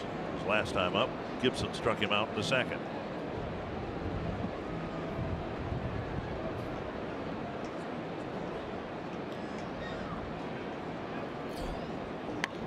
Nice bunt. So no charges, bare hands, not in time. Zimmer's second bunt single of the series. First time I've seen Zimmer play, and he's got some athletic ability. Sano playing deep. He sees that, just lays down the bunt. It bunted pretty hard, but his speed just beats it out. They just lay it down. Sano barehands it, makes a nice play. Zimmer and his speed. And now Roberto Perez singled his last time up. Hit a smash that skipped under the glove of Sano. Tyler Duffy warming up. We're talking about Gibson giving the Twins 7 innings, and now he's running into a lot of trouble here in the 6th. Fouled back, strike. Oh my. Gentleman in the front row, right in front of us, had it come right to him. And now he's asking for the abuse from the fans. Said, give it to me. It was hit right to him. A nice soft little pop-up, and he clanked it and it fell to the deck below. And he's wearing a Justin Morneau jersey. 1 strike to Perez.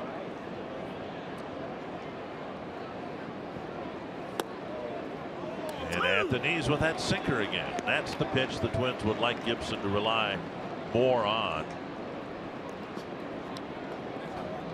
Well, he creates a good angle, and you know, even that ball that Encarnacion hit for the home run first pitch, he's got to get that ball down. You saw where that pitch was.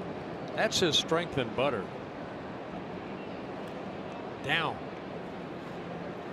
like that.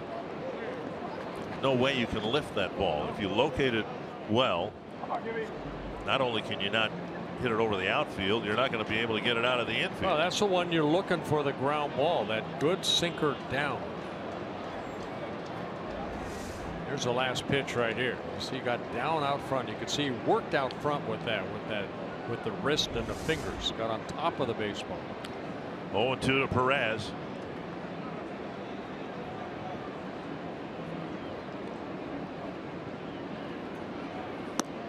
Breaking ball, and he wouldn't bite. That's a pretty good slider right there. Gibson wants to have a chat with Jimenez. So a good take by Perez, and it's 1-2. Watch his slider right here. Just outside. How do you take that pitch?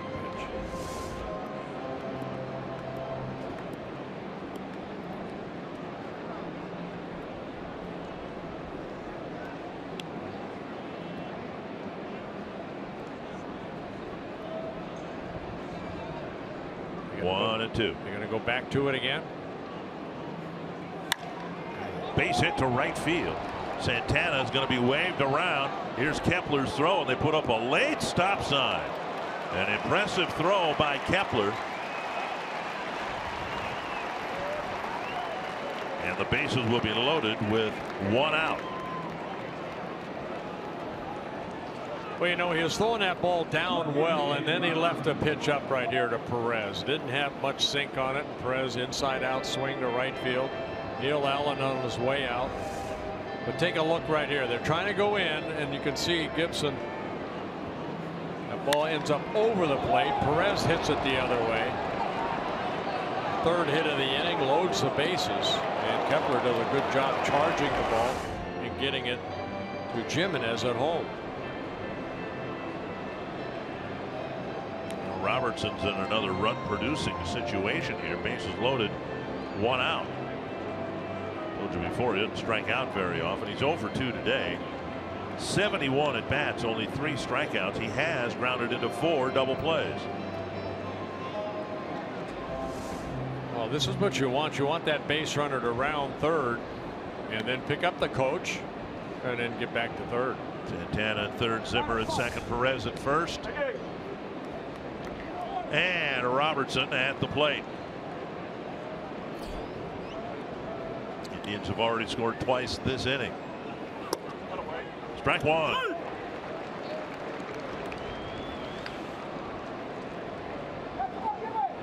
Oh, Robertson 0 for 15 in this series.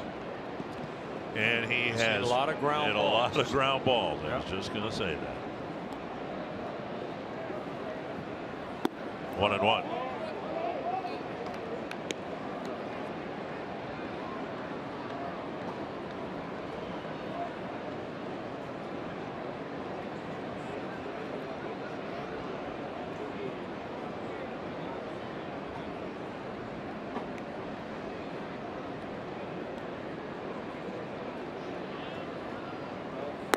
Checked his swing, and it's 2-1.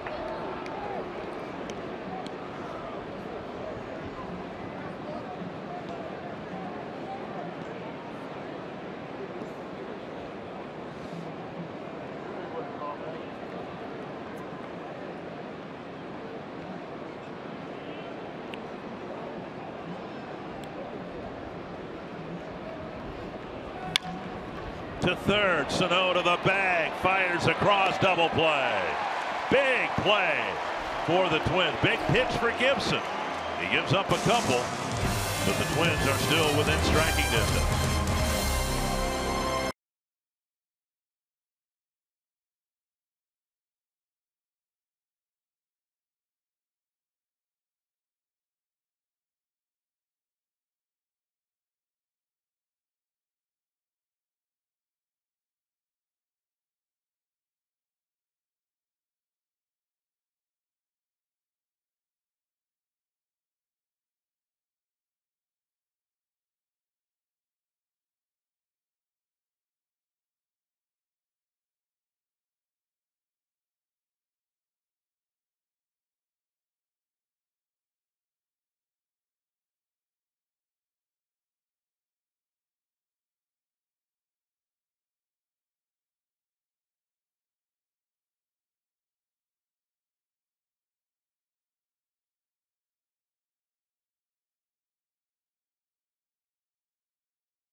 #1 selling brand in the Twin Cities. And by Budweiser. This Bud's for you.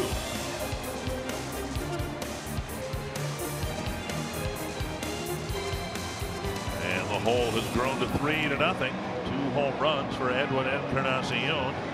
One with a man aboard, and now Chris Jimenez will hit in the bottom of the 6th. You know, it's 3-0. Gibson, 3 innings. He really worked out at jams, even though he given up a couple home runs to Encarnacion. He's kept this game within reach. If Jimenez can get aboard for the top of the lineup. There's a pitch up, ball 1. Bauer on a roll right now. He's retired 10 straight Twin batters.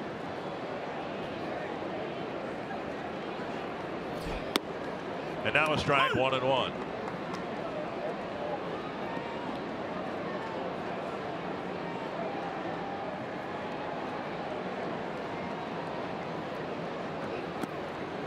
2-1. His tempo seems better than any time we've seen him. Maybe that goes hand in hand with retiring 10 in a row, but Twins have had base runners on in only one inning. Up and in, and a strike called. And Jimenez turns his back to Dan Bellino. And now Bellino hearing it from the Twins dugout. Now Bauers had only one 3-ball count on a Twin batter. Beach ball down the left field line on the playing field. See the breaking ball right here. Yeah, almost like a spinner. Nowhere near Perez's target, but it did hit the corner.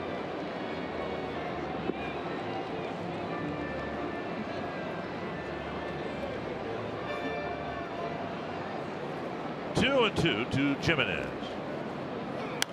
Popped up, out of play.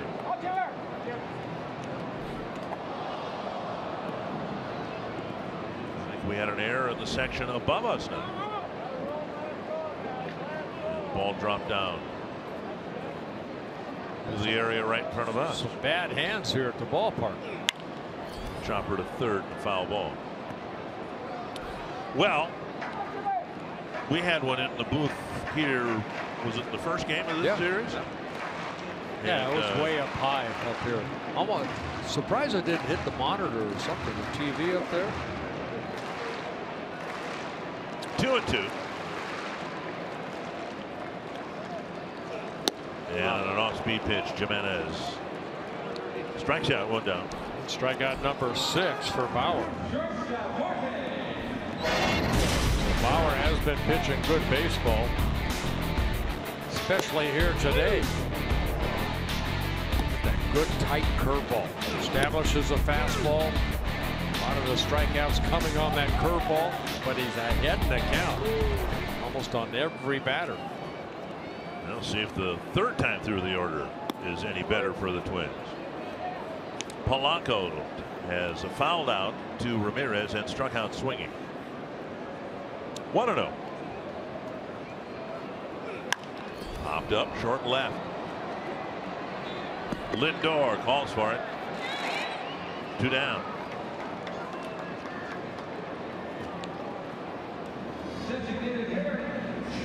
And that'll bring up Joe Mauer. Target Field has become the top choice for families throughout Twins territory, celebrating all kinds of special occasions. You can schedule your special event in a fully catered Target Field suite available for groups of 16 to 150 plus. Learn more at twinsbaseball.com/groups. Schedule your suite at Target Field. Strike one to Mauer. Escobar took a walk in the second. The Twins got 2 hits, one an infield hit by Kepler, the other a bullet to center field off the bat of Rosario. That's been it. 1-1.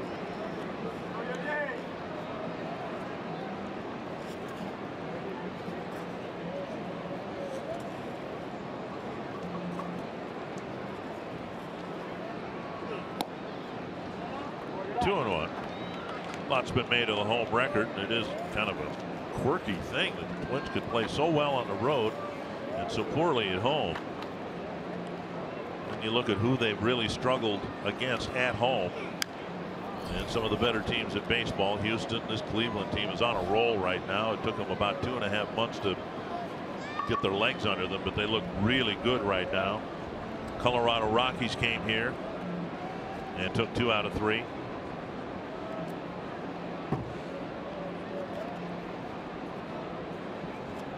Two and 2 to Mauer. Full count, so no on deck.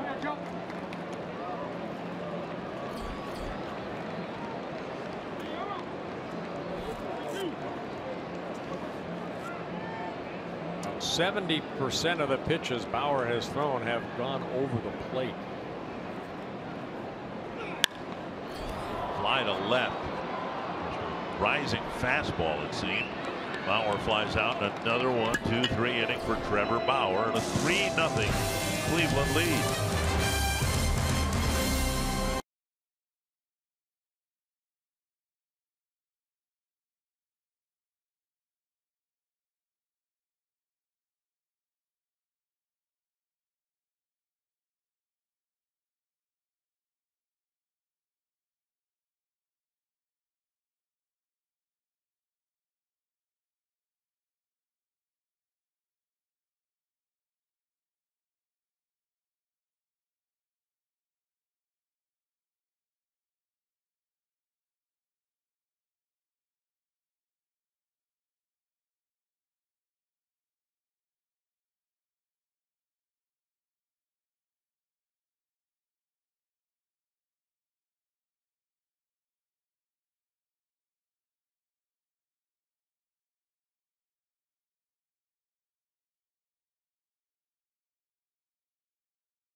good outing for Kyle Gibson, except for 2 at-bats with Encarnacion. Yeah, a single home run, solo home run in the 4th, and then a 2-run home run last inning. Talked at the start of Gibson's outing. Trevor Bauer pretty much bottling up the Twins lineup here today. He talked at the outset about Gibson giving the Twins a quality start, and that's what he's done. He's out of the ball game, having given up 3 runs in 6 innings. I gave up 8 hits, 3 walks, but you know, kept the club in the game. And now Tyler Duffy will be coming into the ball game. He worked in game 2 last night. Worked an inning and a 1/3. He did give up a home run, a big 3-run home run to Chisenhall. That kind of opened up that ball game in the 6th inning. Through 28 pitches, 18 for strikes, making his 25th relief appearance. Twins will rely on the bullpen to get at least 9 outs here this afternoon. The Twins have an off day tomorrow. The Indians do not. They go to Baltimore to open up a 4-game series with the Orioles.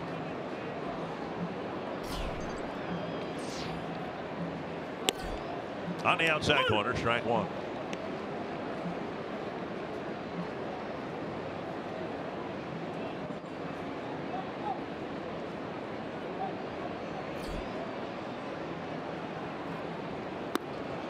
One and 1.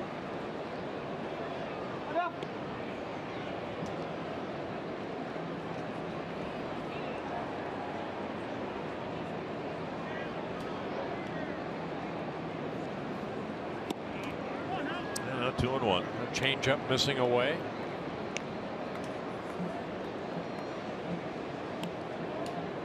A lot of the players wearing the Wild socks today.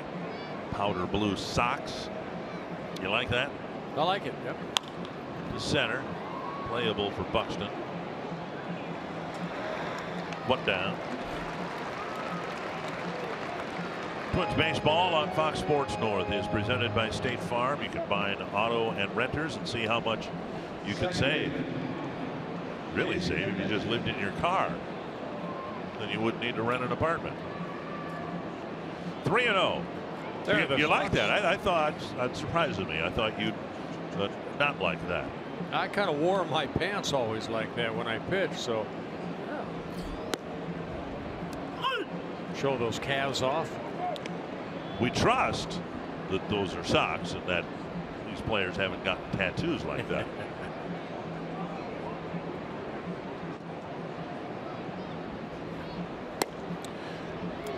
Oh, and 2. A good fastball inside right there by Duffy.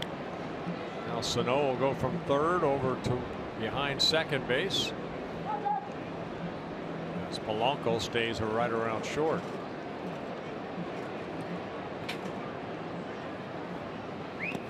That's in the dirt. Now Jimenez has to come to the backstop, and he juggles it. Kipnis will reach on a strikeout. That'll be a strikeout on a wild pitch, allowing Kipnis to get to first base.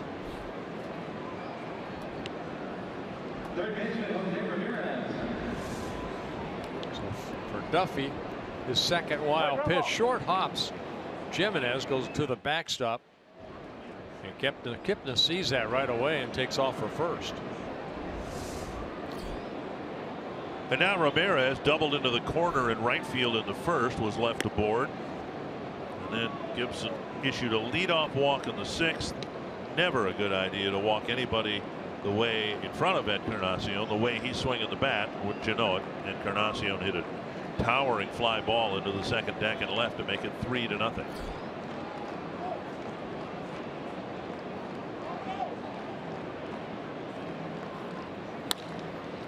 And that's under the glove of Vargas. Rounding 2nd, going to 3rd is Kipnis. And Duffy finds himself in a tight spot with 2 men aboard for Encarnacion. And Ramirez continues to swing a hot bat.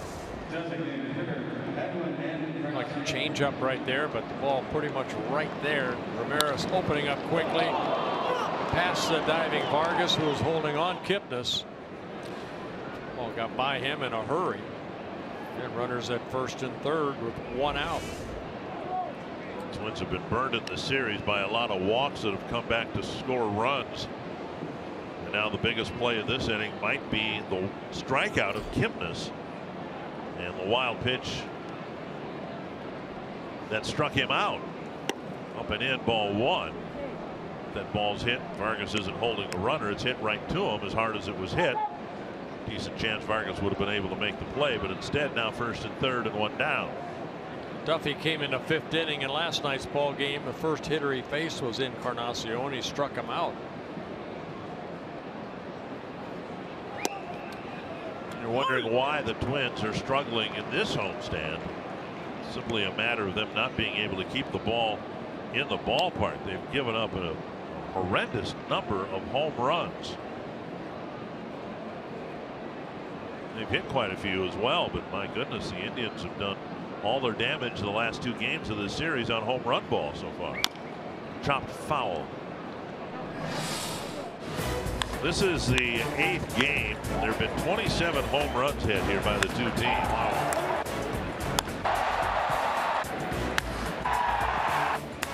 The ball has been flying. And I think the reputation of this ballpark that was established in the first couple of years is still out there. I still think people consider this to be a pitcher's ballpark. Wow.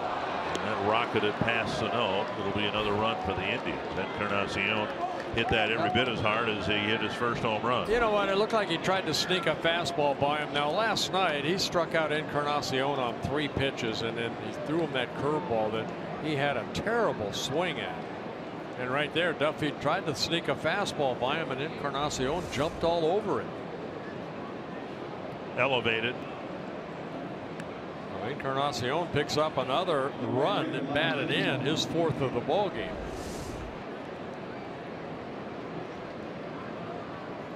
Chisenhall, who hit the home run against Duffy, is up now with runners at first and second. Fouled away. Well, first time in 2 games the Indians have a run without a home run. And the lead has grown to 4-0.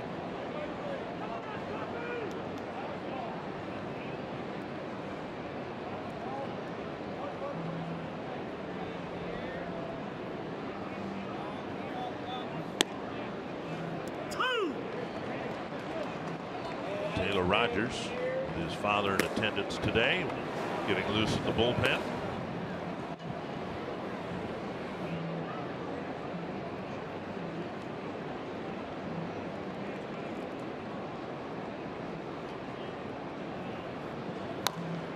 Rolled foul. Tell you what, over the last 3 ball games here in game 1 yesterday, we had Ramirez picked up 4 RBIs. Had Zimmer pick up 4 RBIs last night. Chisenhall, he had 4 runs batted in. Here today, Encarnacion, 4 runs batted in. They're doing it in bunches by 4 different players driving in runs. And in a rotating basis, not the same guy. Right. 1-2 to Chisenhall.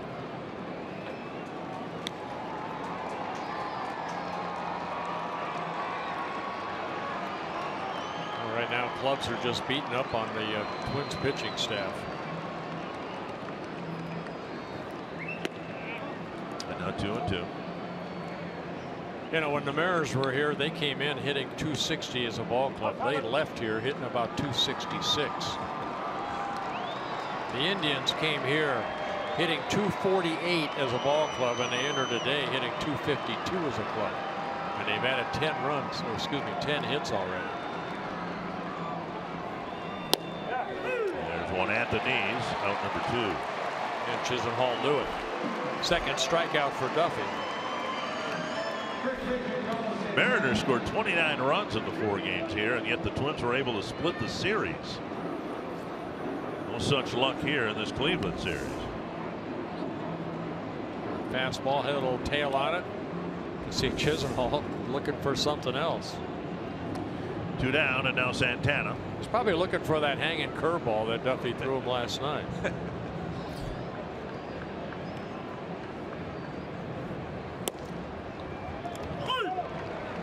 Strike 1 to Santana. I thought Paul Molitor accurately summed up the doubleheader loss yesterday when he said it seemed like every time the Twins made a mistake on the mound, it was hit over the fence, and every time the Cleveland pitcher made a mistake, it ended up being caught on the warning track, and there was a lot of that last night. Castro's drive to the warning track early in the game last night. Sano left 2 of them on the warning track. 1-1 to Santana. You know, on the subject of the Twins pitching against some good lineups, it's another reason why this road trip's going to be so important for the Twins. Starting the road trip, another one rolls away from Jimenez as he tried to backhand it. The 2 runners will move up. Might be a pass ball. Yeah, I was going to wait and see what they call there.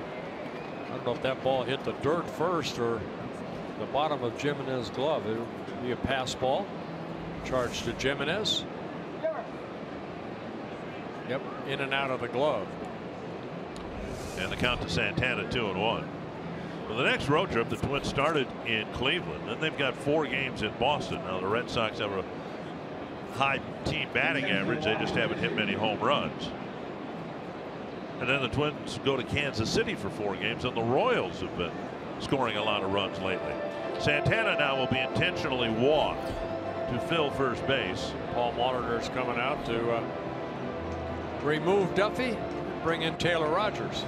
Not a good outing for Duffy again here today, although the strikeout started all the trouble.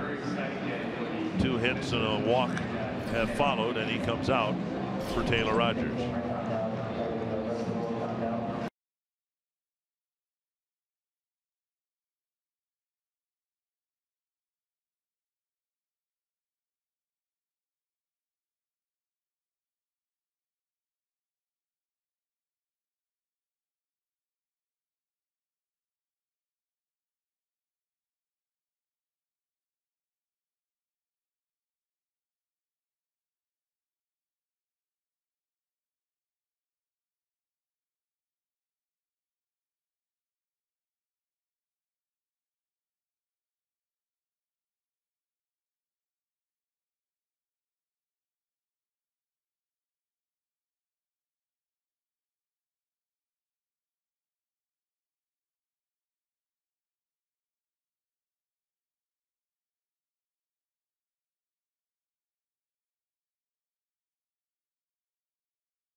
This Father's Day, the Indians are threatening to win the series 4-0. They are leading game 4 4-0. And Taylor Rogers, who has his father in town for Father's Day, takes the mound trying to get the Twins off the field in the 7th. Yeah, Taylor worked in game 2 in last night's loss to the Indians. He worked the 9th inning, threw 20 pitches, 12 for strikes, did not allow a run. He's facing Zimmer here. Good breaking ball. He gets strike 1.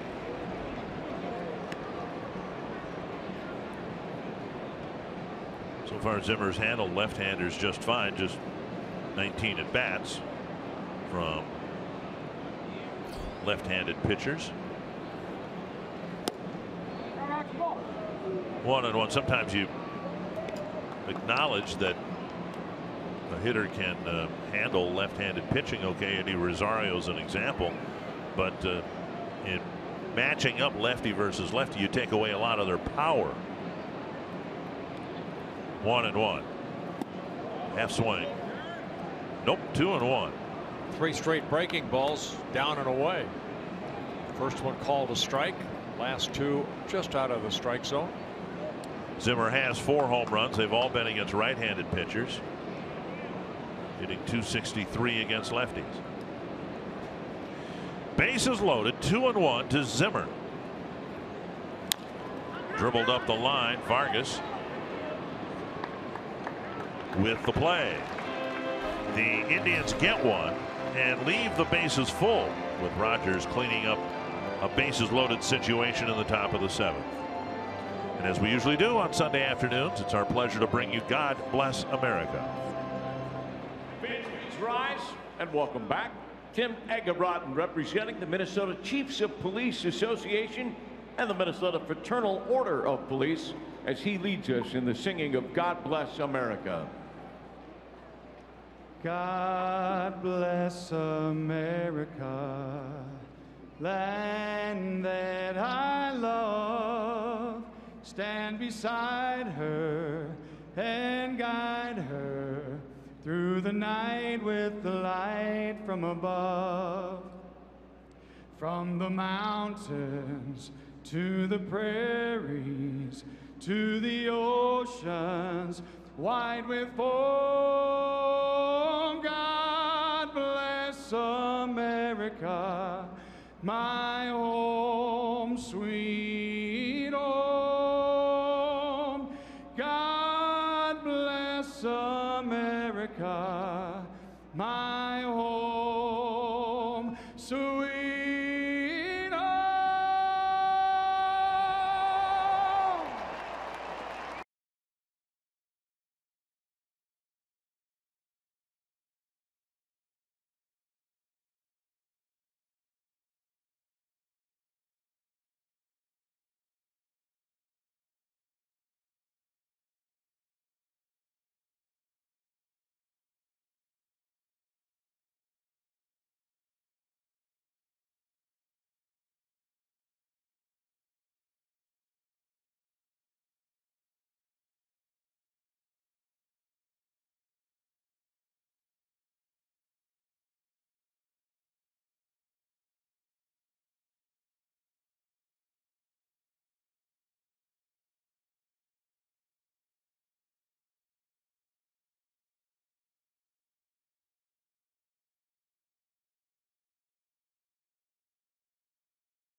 Even Souza Jr., we've seen his power, we've seen his antics in right field.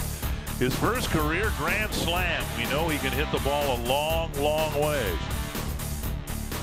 And that Tampa ball club hitting a lot of home runs. And our T-Mobile Unlimited baseball break. Logan Morrison can hit the ball a long way, and he's hit 2 of them a long ways today. Justin Turner with a 3-run home run for the Dodgers. And the Twins with some work to do here. Miguel Sano will lead off the home half of the 7th. And it spun into a 4-0 ball game. And they have not figured out Trevor Bauer here yet this afternoon. He's retired 13 straight. Kind of get the same sense I got when I was watching Carrasco on Friday night, though. He's really got good stuff. He's in command. Well, you know, he's an all-out effort type guy. You know, from time to time we talk, Dick, about, you know, do you want to start the game at say 80%, and when you need that little extra? This guy is all out. Little delivery, but watch right here. He explodes off of that pitching rubber, and you can hear him grunt when he lets that ball go.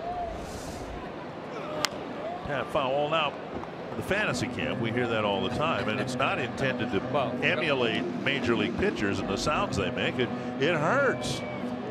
It's not the grunt in fantasy camp. It's like, oh. More of a groan. Yeah.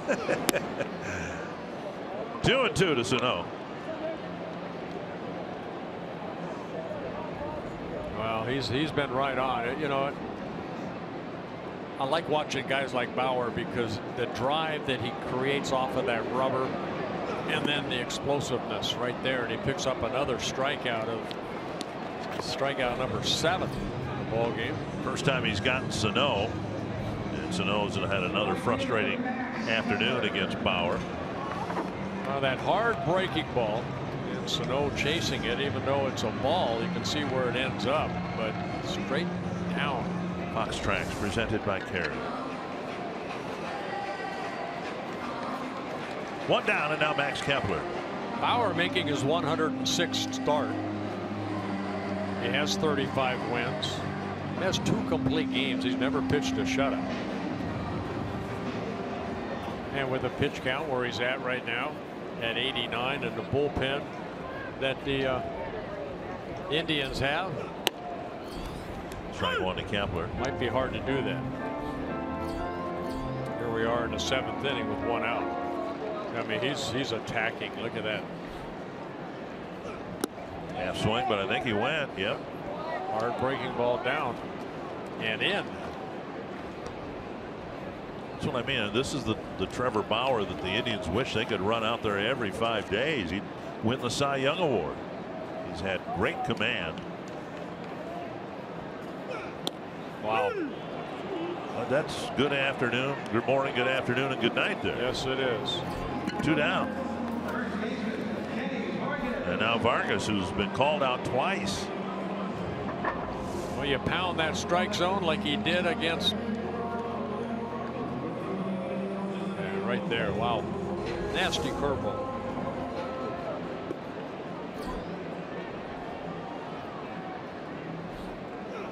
Up and in, ball 1. I don't want to get too deep into sounds you've made over the years, but you didn't grunt when you pitched, did you? Just when they hit home runs. Again, that was more of a groan, though, wasn't it? Yeah, it was. Oh, give me a new ball. 1-1. You know, you think of grunting. I always thought of Nolan Ryan. Right. Ryan would grunt with the best of them. Oh. 97, and Vargas got hit on the backside. Just trying to overthrow that fastball. Nothing intended there. He already had struck out Vargas twice. And now Escobar. That's a first hit batsman for Bauer this year. And it ends a streak of 15 straight batters retired. So you don't think there was any intent there? Because the Twins hit a bunch of Indian players early in the, including Ramirez, early in the series. I don't think so. This is down the left field line, and Escobar keeps raking. He's got a hit to the corner, and the ball chased out there by Robertson. He's got a problem with it, and Vargas is going to come home. And whether he did it intentionally or not, Bauer just lost his shutout. Yep. That's how quick it can happen. A hit batsman, a double by Escobar. That's a tough little corner right there. You know, with the little angles right there. Robertson hustling into that corner. It's out of our view right here. But we'll be able to catch it with the help of our cameras where that ball ends up into that corner. Got underneath the glove of Robertson, and then he has to go pick it up. By that time, with 2 outs, Vargas scores from first base. Well, an RBI double for Escobar, his 6th double of the year.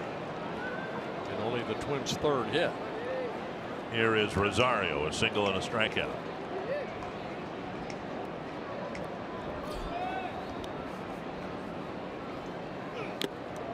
And Rosario uncoiled and fouled it into the mitt of Perez.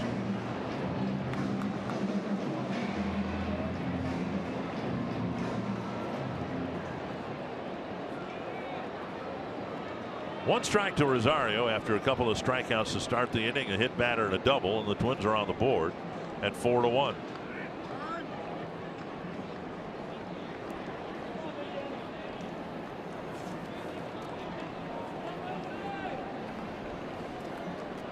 And now Perez to the mound.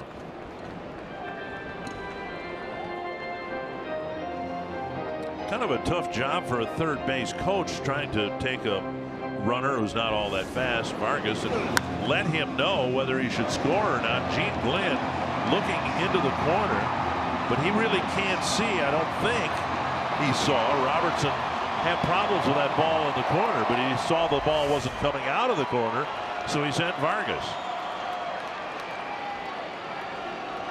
One strike to Rosario. A liner to center, a base hit. Escobar's coming home. Zimmer with the throw, and now Rosario gets pinned off first base. Santana with a nice catch of the throw from Zimmer. The Twins get a couple of runs in the 7th after the second out.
In Minnesota, can you experience golf quite like this? The Wilderness at Fortune Bay is set among the majestic pines and dramatic rock outcroppings on the shores of Lake Vermilion.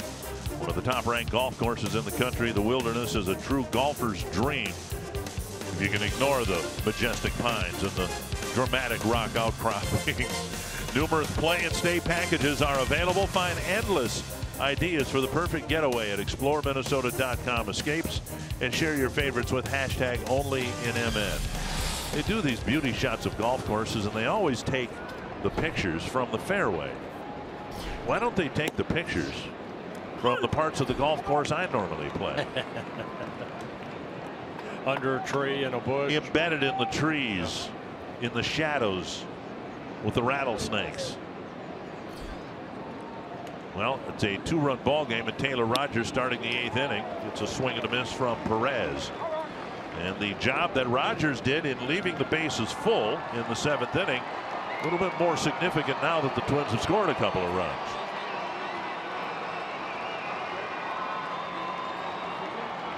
Indians have left 7 men on in the last 3 innings.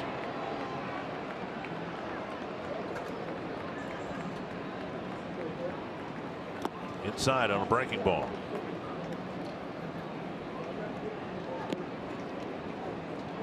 Perez, Robertson, and Lindor in the 8th inning.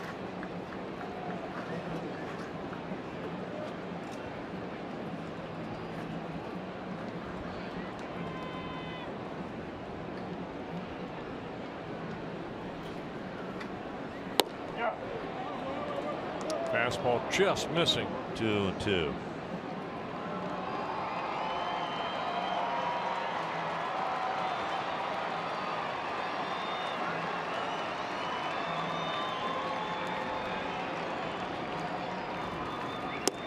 And right down the middle, Perez strikes out.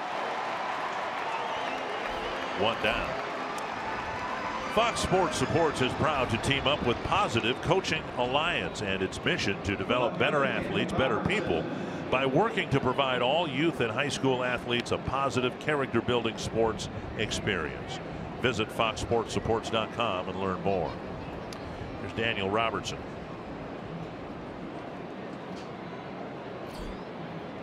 He didn't do a double play his last time up, and even after that, the Indians left 2 men on. They had bases loaded, 1 out in the 6th. Now they'd already scored 2 runs, but they didn't add any additional runs.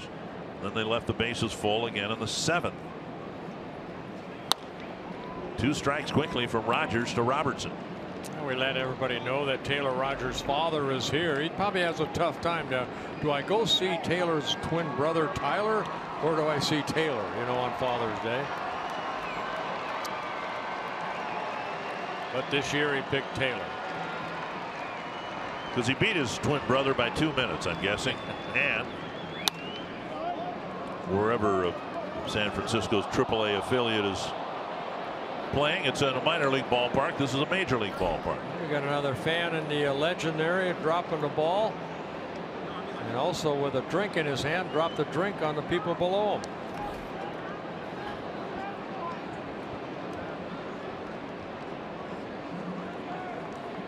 Two strikes to Robertson. We told you earlier, he's a tough guy to strike out.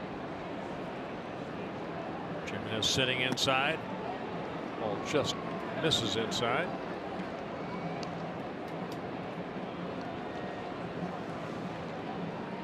Robertson getting called up in early May. Spent some time on a disabled list when he was in the minor leagues. Groin injury. Getting an opportunity to get at bats with Bradley not here. 2-2.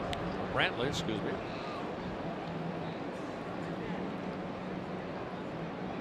I think Twins fans are aware how chaotic the roster has been over the last few days. And the Twins been on the losing side of the series. And Robertson, as advertised, doesn't strike out, but he hits a weak ground ball to Vargas, 2 down. The Indians have been going through the same thing, and they've been on the winning side of this series. And my granddaughter Megan is not here, so I have to read this. This copyrighted telecast presented by the authority of the Minnesota Twins and may not be reproduced or retransmitted in any form. And the accounts and descriptions of this game may not be disseminated without the express written consent of the Minnesota Twins, LLC. And I can't wait till LaTroy Hawkins comes back into the booth. He'll do a great job. It's going to be in Cleveland. Be working with LaTroy again. On the ground. Nice stop at short by Polanco. Comes up firing. Got him. What a play by Jorge Polanco. Lindor usually does that to the other players, and he had it done to him. You're watching Twins baseball presented by State Farm.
America's Studio Sports Update.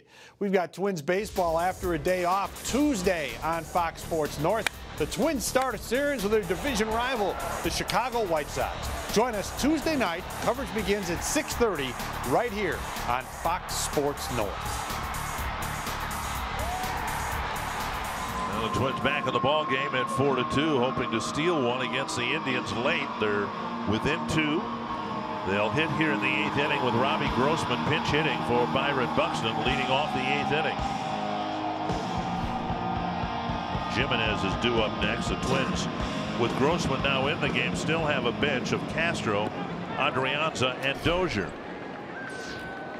And Bauer out there to start the 8th inning.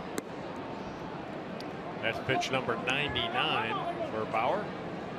Been a tough go for Robbie. He's seen the batting average come down while the walks have been almost non-existent. And he takes a strike 1-1. Still an on-base percentage of .384. 21 most he needed in the 2nd inning. Swing and a miss. Bauer, a guy that they will let go more than 100. 125 is a season high. That came in early May against the Blue Jays in Toronto. 1-2 to Robbie Grossman. If he gets aboard, Twins will send the tying run to the plate.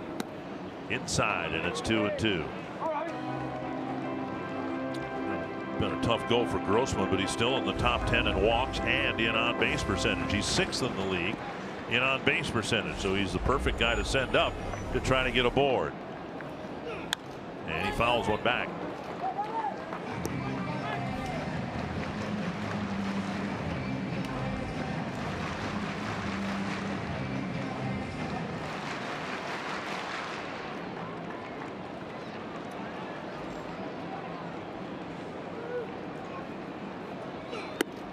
High and tight, 3-2.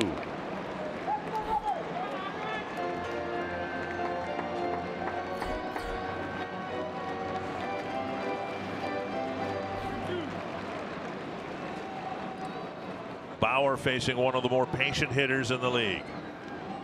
And he walked him. So Grossman off the bench draws the walk, and the Twins might have something going because here comes Brian Dozier. The Indians have somebody up in the bullpen, but Bauer's still out there.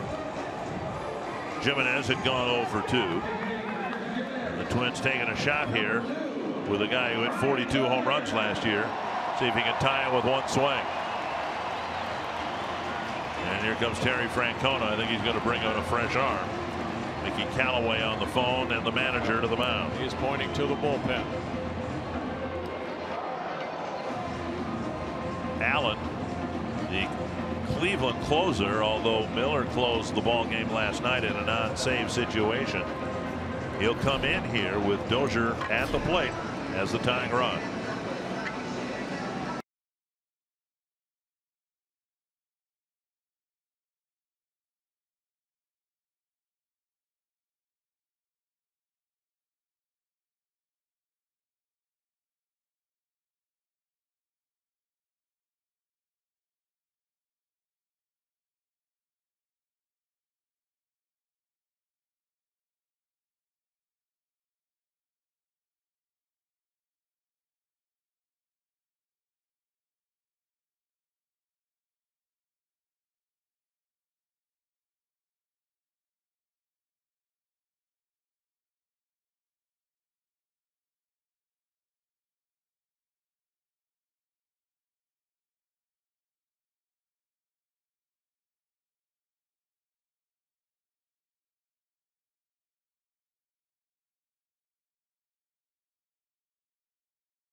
we started that little montage with a young Brian Dozier. And now he'll come to the plate for his first pinch hitting appearance of the year. And a chance to tie the game with one swing. And Cody Allen out there. He worked in last night's game 2, inning in a third, threw 15 pitches, 9 for strikes, retired all 4 batters in the 7th and the 8th inning. He did face Brian Dozier. Brian hit a ground ball to second. Grossman at first, nobody out. Allen with a good fastball, big hard curveball. Perez sitting away. Outside, ball 1.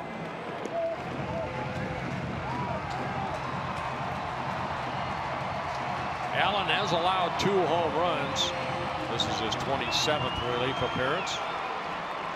37 strikeouts in 26 innings.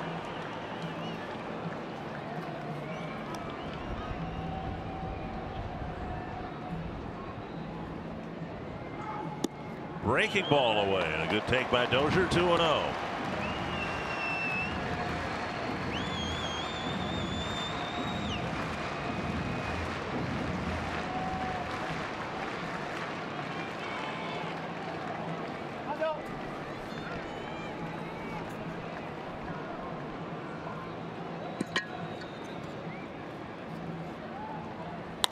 High fly, right field. Chisenhall with the catch, 1 away. Yeah, pitch away a little bit off the end of the bat. Dozier flies out to right. And now Jorge Polanco 0 for 3. Well, it's a very, very good bullpen, if not the best bullpen in either league. But the combined ERA for the bullpen for the Indians, 2.59.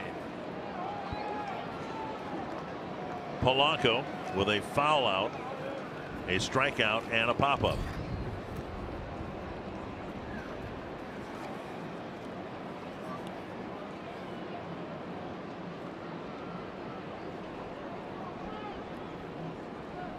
Strike 1.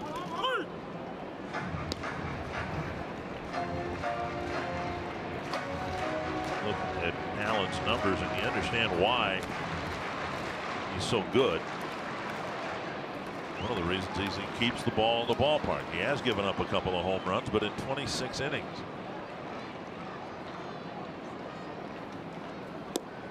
One and one.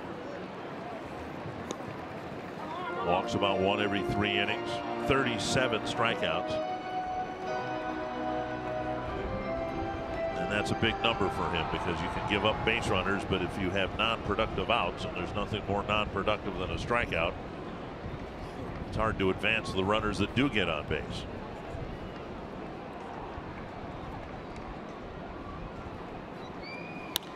Popped up.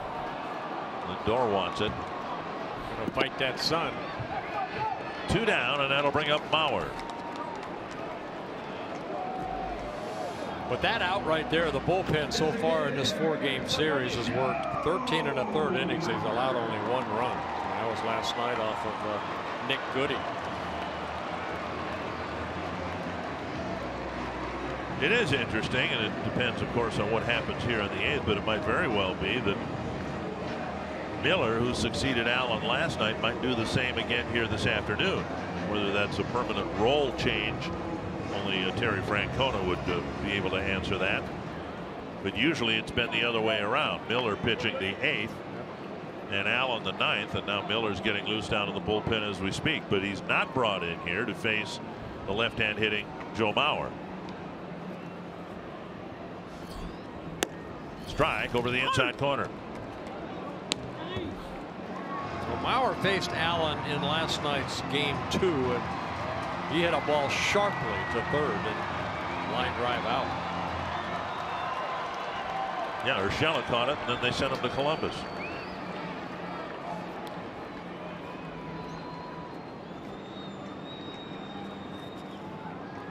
Inside, 1-1.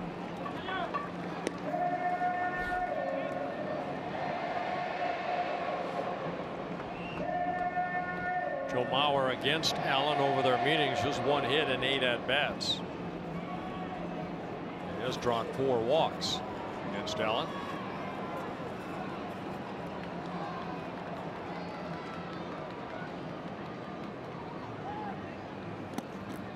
Now 2-1. Perez does a nice job digging that ball out of the dirt. Grossman opened the inning with a walk. Since then, a fly ball and a pop-up.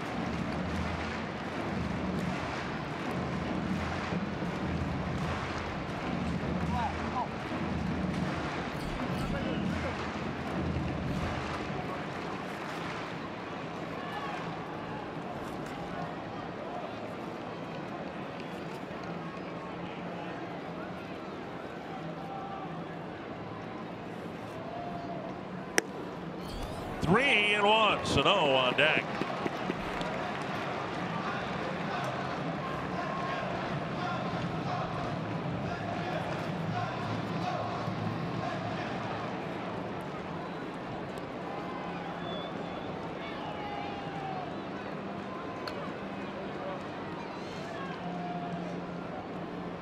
Three and one to Mauer.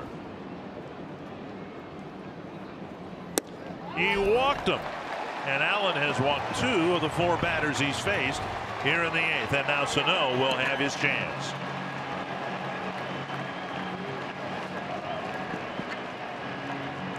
If Sano hits a 3-run home run, the Twins are warming up their closer. He'll get the 9th inning probably regardless. Mickey Callaway, the pitching coach, out to talk to Allen now in last night's ball game facing Allen.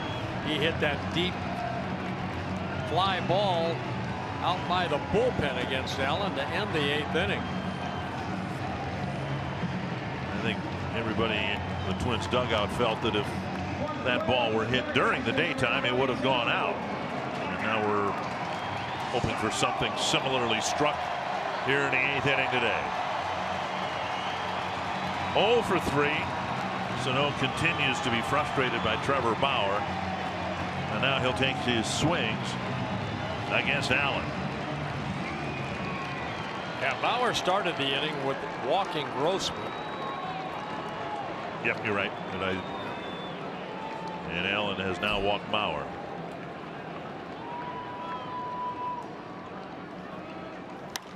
Fly ball right field. Her ball just got underneath it. And Chisenhall puts it away, and Allen survives a threat in the 8th. It's still 4-2.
Stay with us after the game for Twins Live, presented by CenturyLink. Anthony LaPanta and Roy Smalley will take a look at how Edwin Encarnacion was able to keep the impressive series going with 2 blasts at the plate tonight. On the Twins side of things, Eduardo Escobar continues to swing a solid bat for the Twins.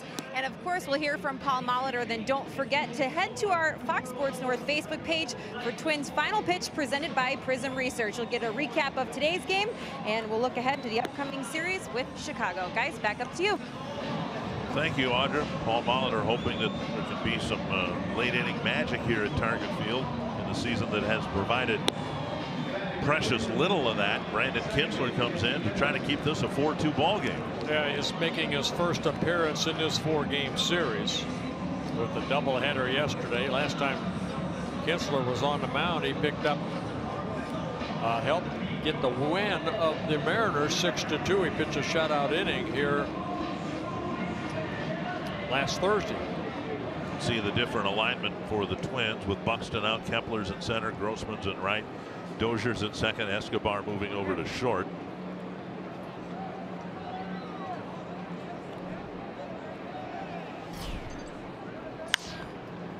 And Kipnis with a foul on the first pitch from Kinsler.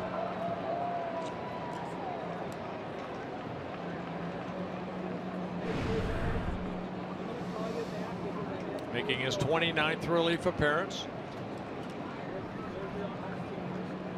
Trying to put a 0 on the board here in the top of the 9th.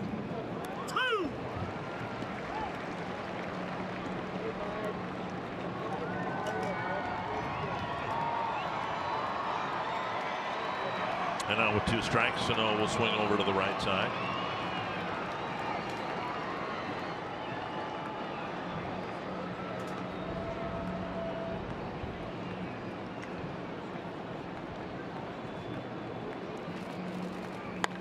Hook foul. White Sox lost 7-3. Tigers lost 9-1.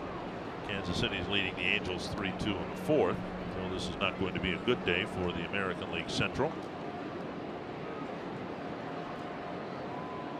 Twins trying to turn this game around late.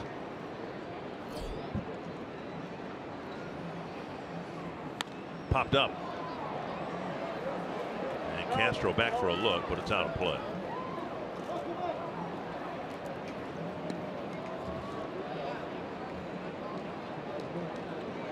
A very bunched together group. Right now the Indians lead by a game. Twins hope to make up that game with a 9th inning comeback. Kansas City right there, although they're below 500. The Tigers and White Sox within striking distance as well. Kipnis strikes out. Kinsler gets the opening out of the top of the 9th. Yeah, good breaking ball down right there. Kinsler picks up a strikeout. Think you can beat the Twins mascot TC in a home run contest? Register at GoMN.com now through August 31st for your chance to win 4 tickets to a Saturday home game, a Twins jersey, and a spot in the pregame home run contest courtesy of Pepsi, the official soft drink of the Minnesota Twins. TC went down yesterday. TC lost to one of the contestants. That doesn't happen very often. That is a rarity. 1 down. Here's Ramirez. Another multi-hit game for Jose Ramirez. That brings to mind Zach Granite, who last night in a doubleheader had 2 multi-hit games again. He's got a 17-game hitting streak, and I think 15 of them have been multi-hit games. Hitting in the 350 range for Rochester. Inside 2-1. He was named Twins minor league player of the week. He only hit .526, 10 for 19 with 5 doubles. That's all. He's at AAA with the Red Wings. 2-1. Buxton, or excuse me, Kepler running to the gap, and he won't get there. That ball is hit to the warning track. And now at second base and holding there is Ramirez with another hit, another extra base hit. That ball kept slicing away from Kepler for a 1-out double. His 3rd hit of the ball game, and he has single-handedly helped the Indians get to where they're at in this 4-game series. Well, like you mentioned, sliced away. Kepler gets it back in. 2nd double of the ball game. 21 doubles now on the year for Ramirez. Important runner to Strand. To have their work cut out for them as it is, down 2 runs with Miller coming into the ball game. Strike on the outside corner to Encarnacion.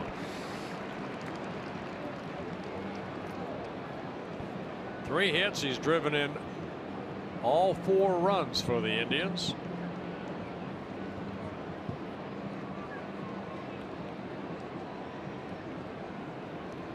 There goes a runner to third. There'll be no chance. What a jump. With that high leg kick. Once Kinsler lifted that left leg, Ramirez steals third base, his 7th stolen base in 11 attempts. Look at the jump he had right there. Castro did the right thing, going back to Kinsler. Now the Twins have to bring the infield in. 1-1.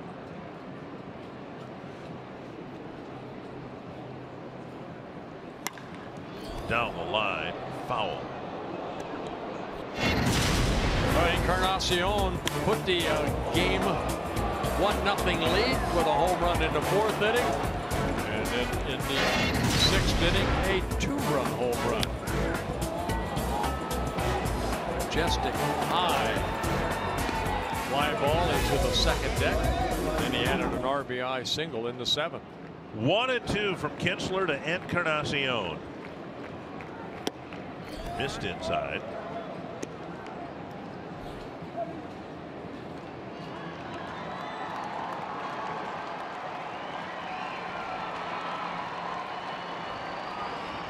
Couple pitches down and in. Kinsler has good slider down and away. We'll see what they decide right here. Castro now scooting outside. That slider cutter just missing.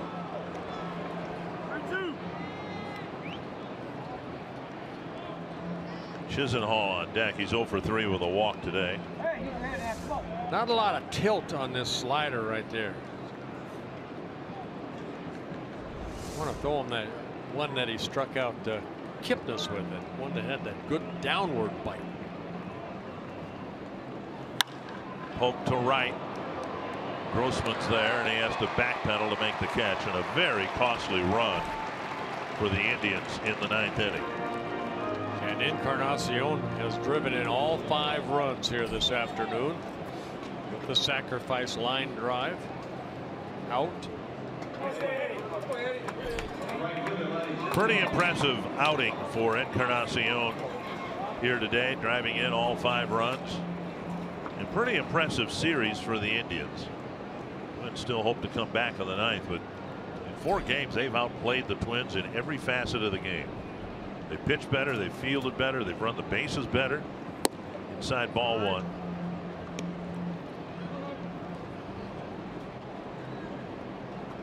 Chisenhall with a walk. He was thrown out trying to steal in the 4th. A couple of outfield flies and a strikeout.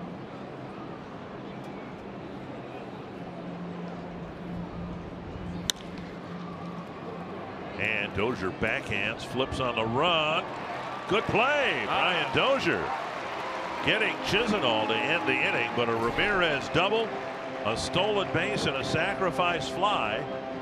And the Indians have a 3-run lead as we go to the bottom of the 9th. The Indians may take a look at the play at first base.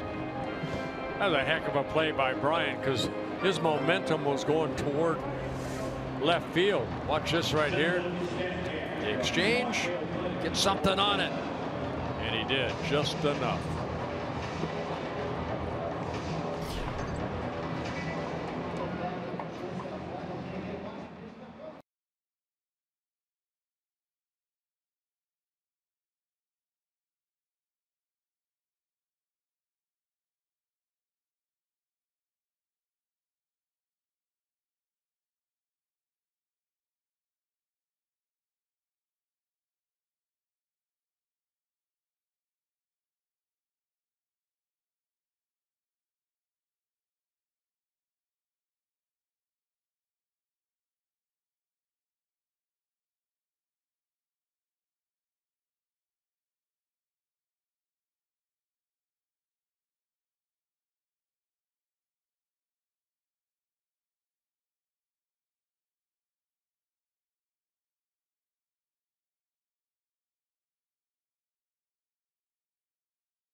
Earlier this year, the Indians won all 3 between these two teams at Target Field. They're 3 outs away from a 4-game sweep here in June. Andrew Miller to try to close it. It would be his first save of the year for the Indians. He finished the ball game last night. Little role reversal we've seen between Cody Allen and Miller. Bouncer to short. And Kepler's retired on the second pitch from Miller, 1 down. And again, I don't think it's anything permanent. I think it's a function of which hitters are going to hit in which inning. You've got 2 very good relief pitchers, and the Twins had a lot of right-handed batters due up in the 8th. So it was Allen. Kepler struggling against lefties, and Rosario would be the Vargas, for that matter, is a better left-handed hitter than right-handed batter. So I think it'll perhaps be going game by game or series by series for Francona. Nice luxury to have. And Vargas cracks one foul, 1-1. Miller worked in game 2 in last night's ball game. 1 shutout inning, threw 10 pitches with a strikeout. Did give up a hit to Rosario. And he's kind of accepted the role. You know, he was the closer for the Yankees a couple years ago when he saved 36 ball games. Got traded over to the Indians last year. With Allen being the closer, Miller says, okay, I'll pitch the 8th inning. If he saves this ball game, it would be his 50th career major league save. Just off the corner, 2-2. And really no secret what you're going to get from Miller, that big breaking ball and then a fastball in the upper 90s. Not too many off-speed pitches. His breaking ball is his off-speed pitch. Almost hit the back leg with that slider. 3-2. Miller in the Dodgers series at Progressive Field gave up a home run one night in the 8th inning and then a home run the next night in the 8th inning. And he walked Vargas. We'll see if the Twins pinch run Adrianza here to put a little more speed on the bases. Adrianza, the only bench player left.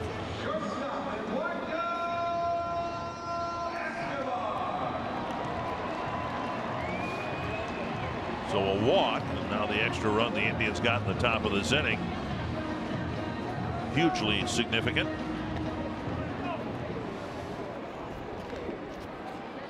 Here's Escobar. Yeah, he drove in the first run for the Twins in the 7th inning with an RBI double, and then later scored on Rosario's base hit up the middle.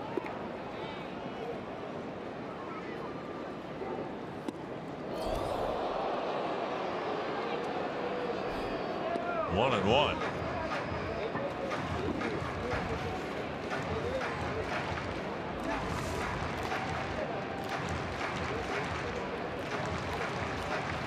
Twins took 2 walks in the 8th inning, but they couldn't take advantage of them. Now they've taken a walk in the 9th.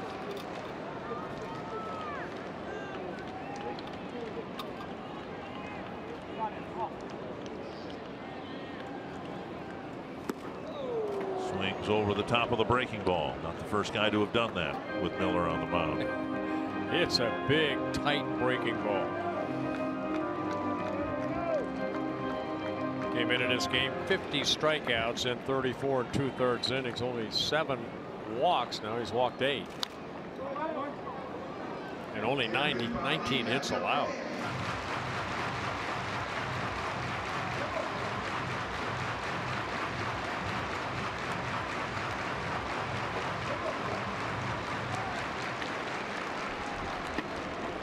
One and 2 to Escobar.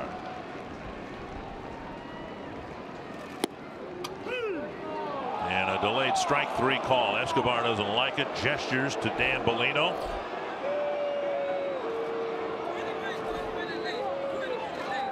Well, all the breaking balls mainly down and into Escobar, but this one started outer half and looked like it went around the plate. Take a look at this breaking ball. Oh my, that's a foot outside. Yes, it is. We said it of Marvin Hudson last night, who had a terrible ball game in the afternoon. You hope the umpires take a look at calls, particularly late in the game. Wow. I mean, Escobar couldn't have hit that pitch with a canoe paddle. There's Rosario trying to keep the game alive. Ball one. Grossman on deck.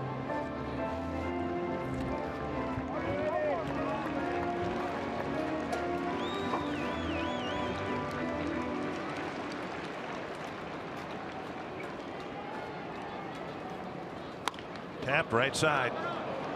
And the Indians. Oh, Rosario is out at first. And the Twins have no reason not to have this challenge from up here. It looked like the head first slide got him there before Miller.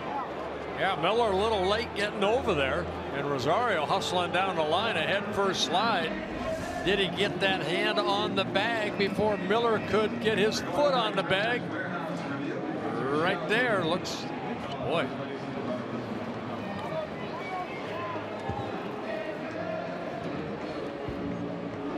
Rosario busting it down the line. And it looked by maybe one frame of video that the hand got there first. But it almost looked like Rosario's hand dug into the dirt and slowed down a little bit.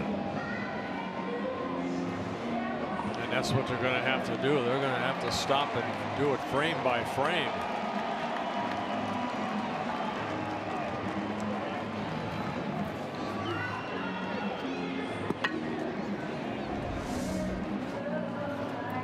So in New York, they're looking at it frame by frame. This might give us our best angle. And I think you can see the hand depressed on the base right before the foot compresses the base. Especially in the context of Escobar's being rung up on strikes. You hope the Twins can get this call successfully overturned and give Grossman a chance here as the tying run.